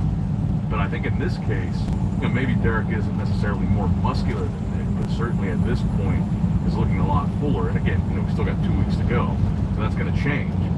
But I would say the picture that impressed me most from Nick's series of updates was the back double bicep.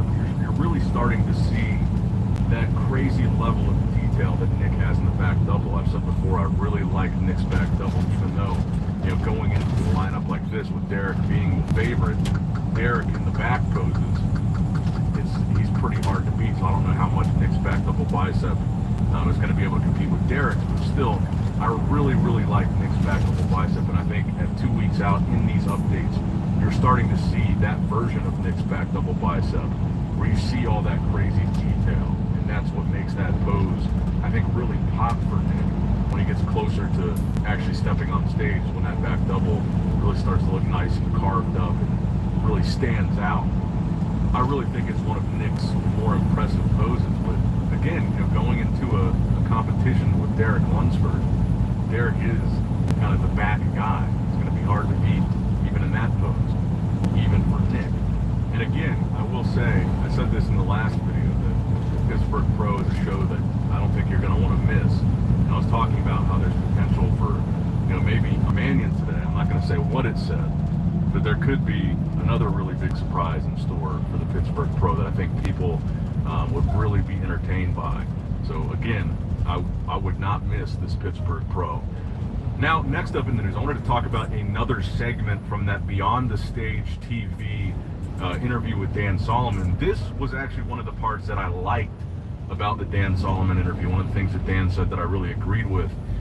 So obviously yesterday we talked a lot about the stadium thing, and that portion of the video was just getting too long, so I didn't want to spend too much time in one video talking about that same interview. But the prize money thing, the main thing that Dan says in this interview that I thought was really good was that he wants to see, and he thinks we will see, the prize money get to $1 million for first place for men's open bodybuilding. And he even also mentions how he knows that Chris Bumstead wants to see the prize money hit $1 million for classic physique. And I believe that Chris has even said something to the effect of he would be willing to, or has thought about, contributing to that prize money for classic physique directly at the Olympia. Now the fact that they're thinking about this and that they've got it in the back of their minds that they want to continue to push the prize money, I think this is a good thing. So let me roll that clip for you guys here. The prize money. Do you frequently wake up feeling drained, regardless of how much sleep you get? Or perhaps you struggle with snoring or persistent daytime fatigue? You're not alone. Prize money, I think this is a good thing. So let me roll that clip for you guys here. The prize money needs to start to be felt in all divisions. It's a very important topic. I know it's an important topic for a lot of people who we connect with. It's an important topic for Chris Bumstead, who I spoke to recently. He wants to see that in the classic division. It's a topic for athletes at all levels, in all divisions. They want to see that, and that is very, very important. Now, in those other divisions, we lead the way, significant. Like, it's not even close from a prize money standpoint in those other divisions. So while we're going to continue to march towards that shiny $1 million number, and we will get there because every year we continue to grow, so the trend would suggest that we will get there.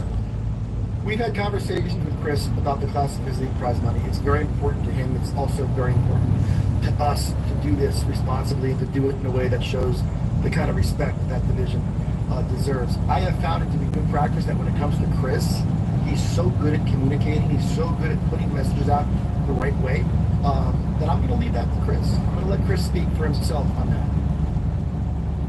Now, I think these discussions are really important discussions to have about the prize money, about future, growth of bodybuilding, the stadium thing, all this stuff, because I feel like right now we're in this era of bodybuilding where we're directly seeing the impact of these pushes, and especially with the prize money. I mean, look at the last half a decade or so in bodybuilding, and the prize money across the board at every pro show has gone up for open bodybuilding. But look at the last half a decade at the Arnold Classic and the Olympia, how much the prize money has immediately increased. And I think a lot of that has been the result of both the bodybuilders and the fans pushing that narrative and pushing that conversation forward to now you're seeing the Olympia president say, I think it will hit $1 million in the near future for first place. And I think that's fantastic.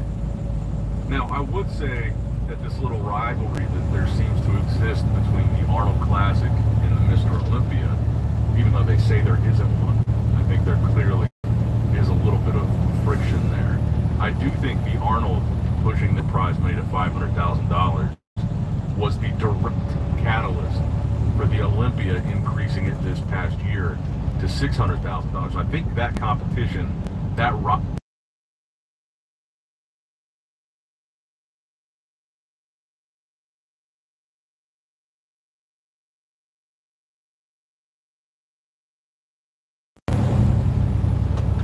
Wow.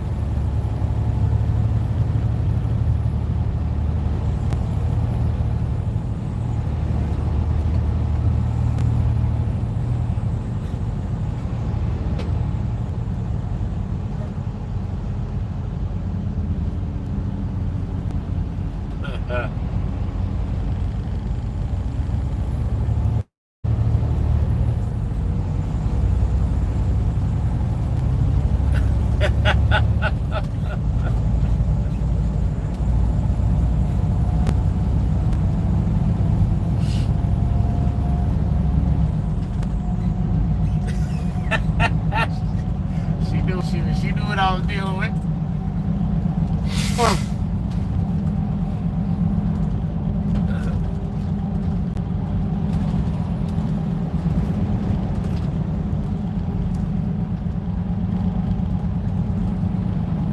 Yeah.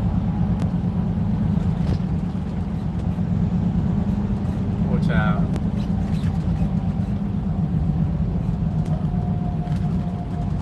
I'll be bumping heads.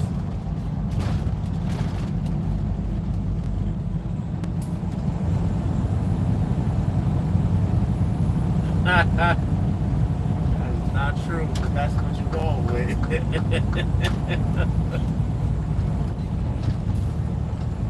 Not need to be difficult.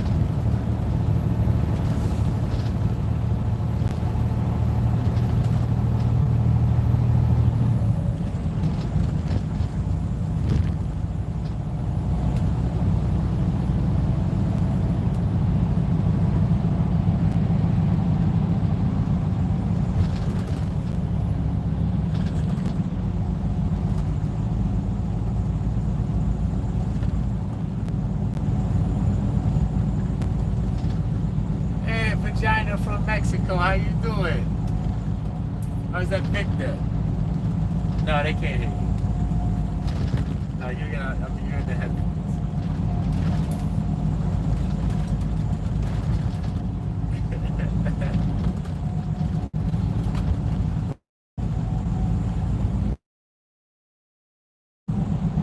Problem. What'd you do? What happened?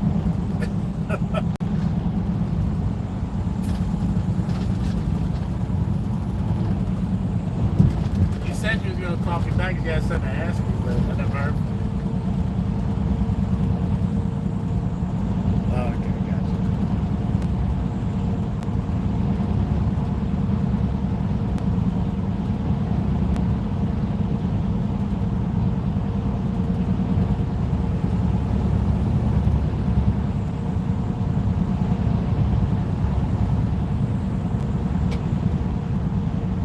Right. Sounds good.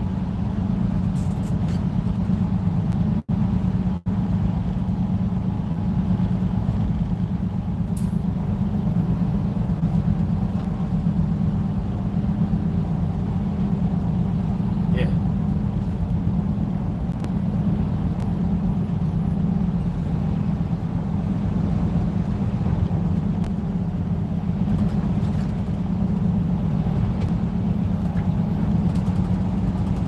Yes, right.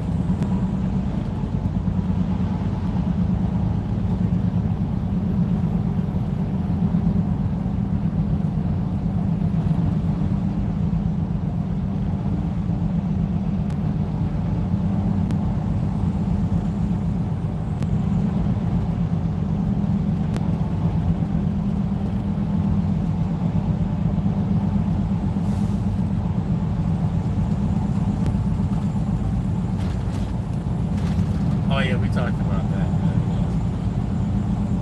You might as well just wait you might as well wait the 3 months and go pay cash. Give it to me.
might be able to find the same exact car for that 3 bags.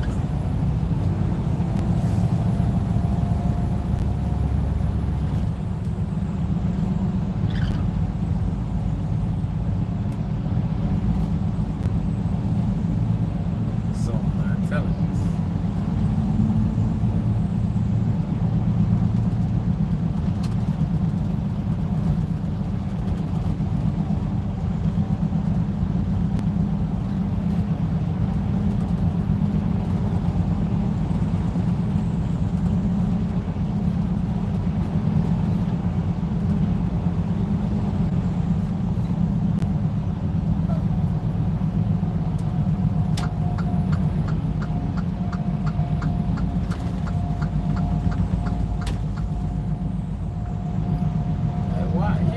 Why are you asking me all these questions about some place that you don't have no dealings with?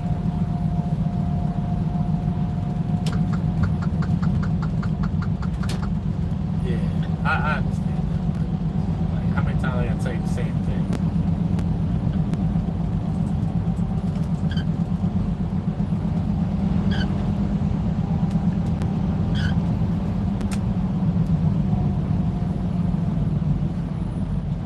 Like, all right, you got me approved, but it wasn't for what I wanted, and it didn't meet the requirements, so it doesn't matter if you got me approved or not.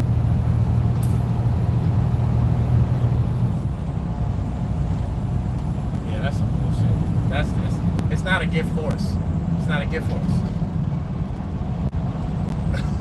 We're not looking at it in the mouth. It's not a gift horse. You don't look in the mouth. No. You're paying for this vehicle. Someone's just giving it to you. I don't understand his logic.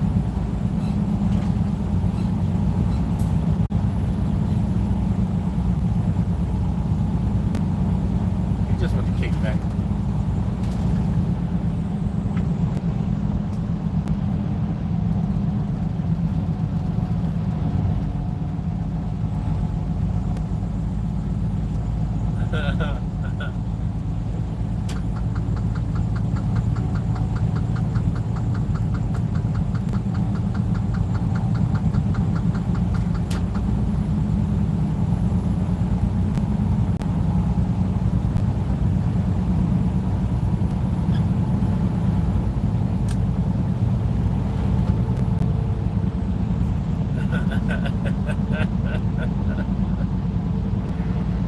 Sound like you had fun yesterday.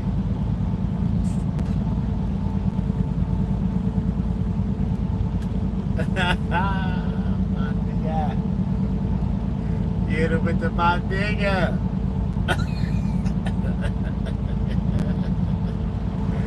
I love it.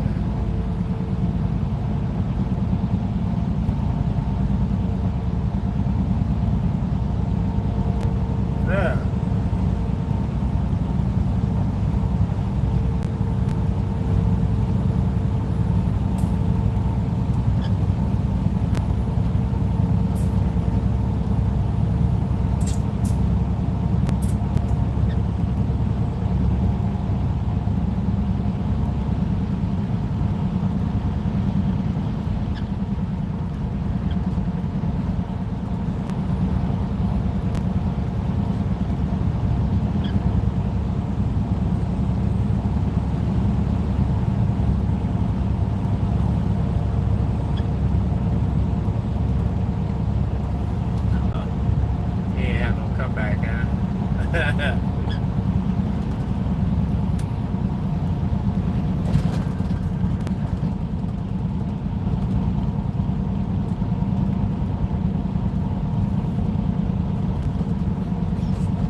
job, sir.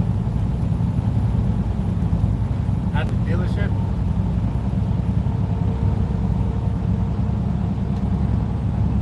Oh.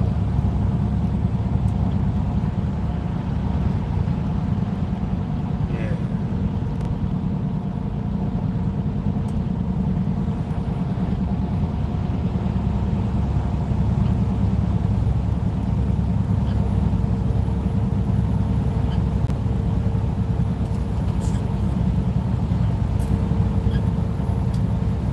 Nah, because that's all.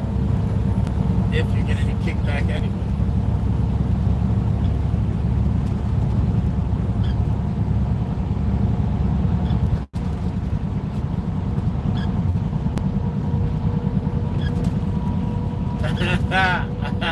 You don't know you carry a brick in that purse, do you?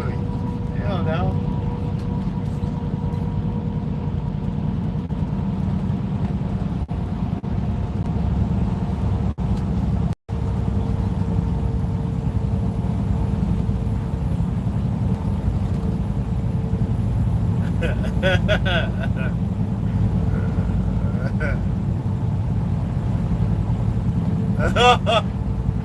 We got this. Oh yeah, this is getting volatile. You should have left that place before this. Yeah, that was thanks for the vote of confidence. Goodbye.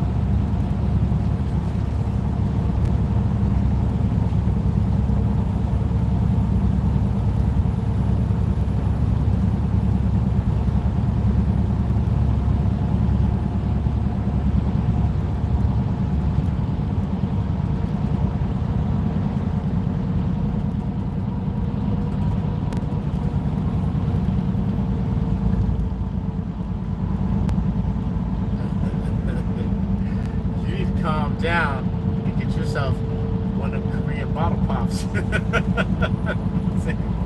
Take a break today. Got a lot going on. Let that man get you flustered.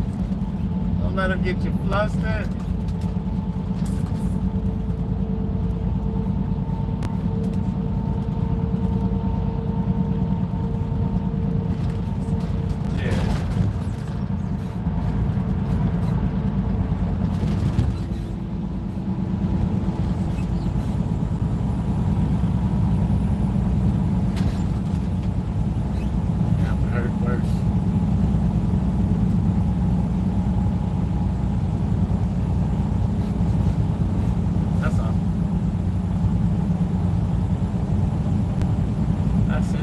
That's all. Happy days.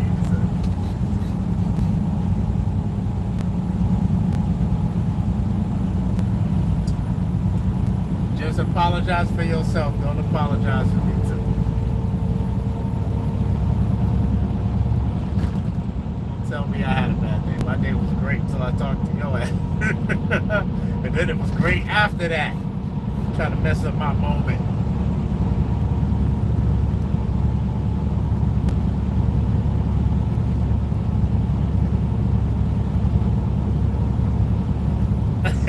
Yup, right? They like that. You know, we like that. That's funny.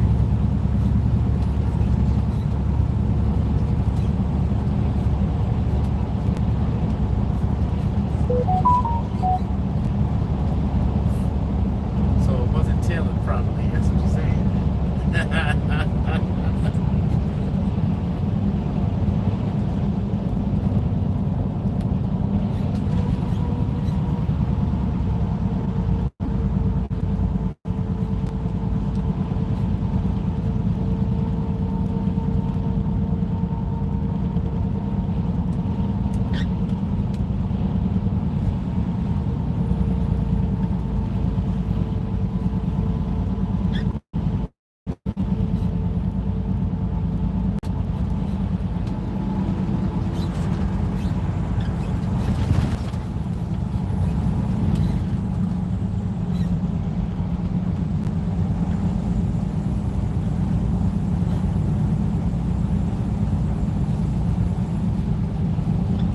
That's not good. That doesn't sit well on him. You're the customer. That just made him look bad at the dealership. Not that he ain't gonna be the first or the last person to get cussed out inside of a dealership.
How I give it. The truth's what I say it is. I'm gonna get you a hat that says that. Get you a nice hat. The truth is what I say it is.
Last place I'm going.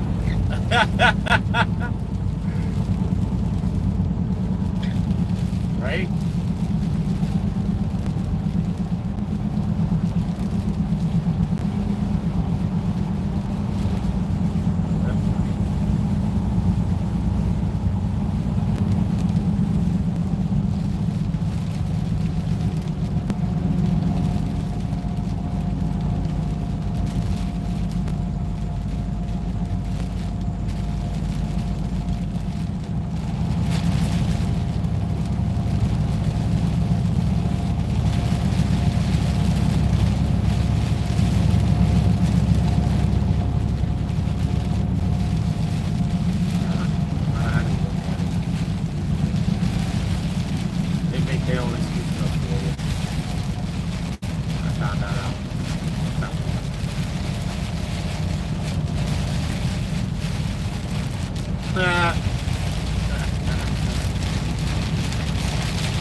Oh.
in the slow lane.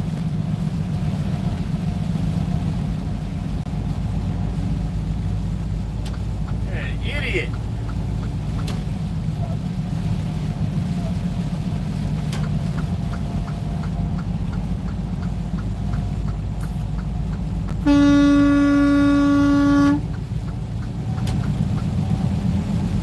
Get your old ass in the slow lane.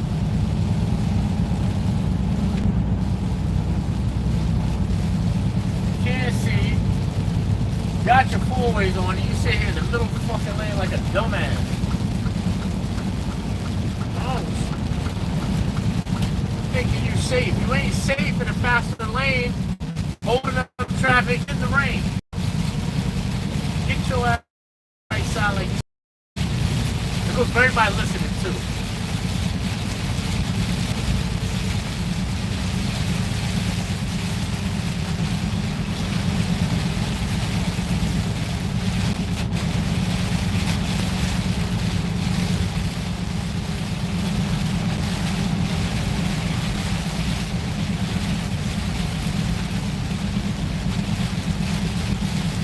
Oh my God. Get in the slow lane.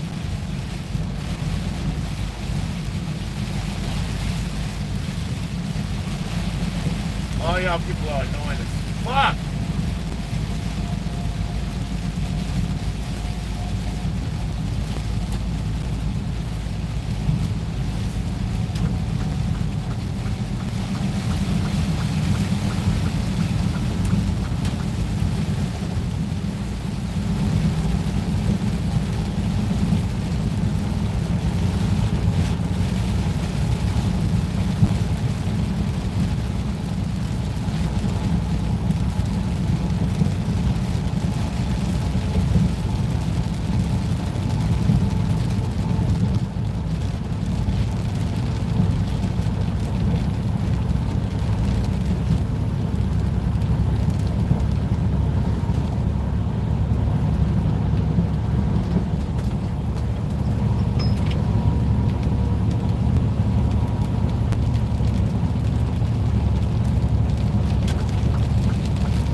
What they think, right? They think the slow lane flooded.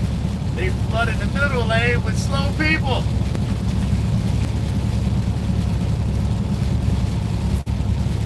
You would a fucking 80-ton truck, 40-ton truck, speeding down behind you, you'd get the fuck out the way. And look, more people are sitting here with their four-ways on in the middle lane.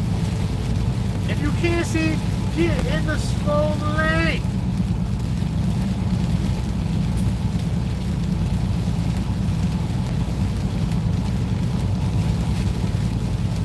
They need to let me be traffic police. With the tractor trailer too. I should be able to fucking put on the fucking cop lights in the tractor trailer. And give people tickets for holding up fucking traffic and making it dangerous.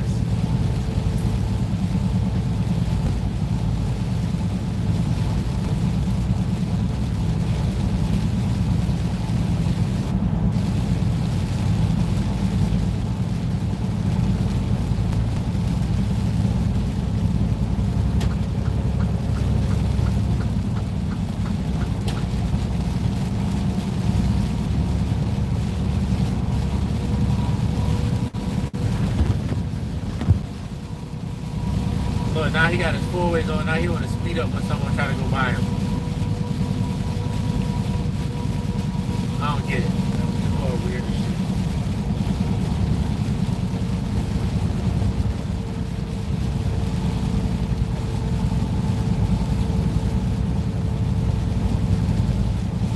Let me calm down. Ugh, been dealing with this shit for years. Some days it just gets more irritating than others.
is.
You guys, fucking people are stupid as shit.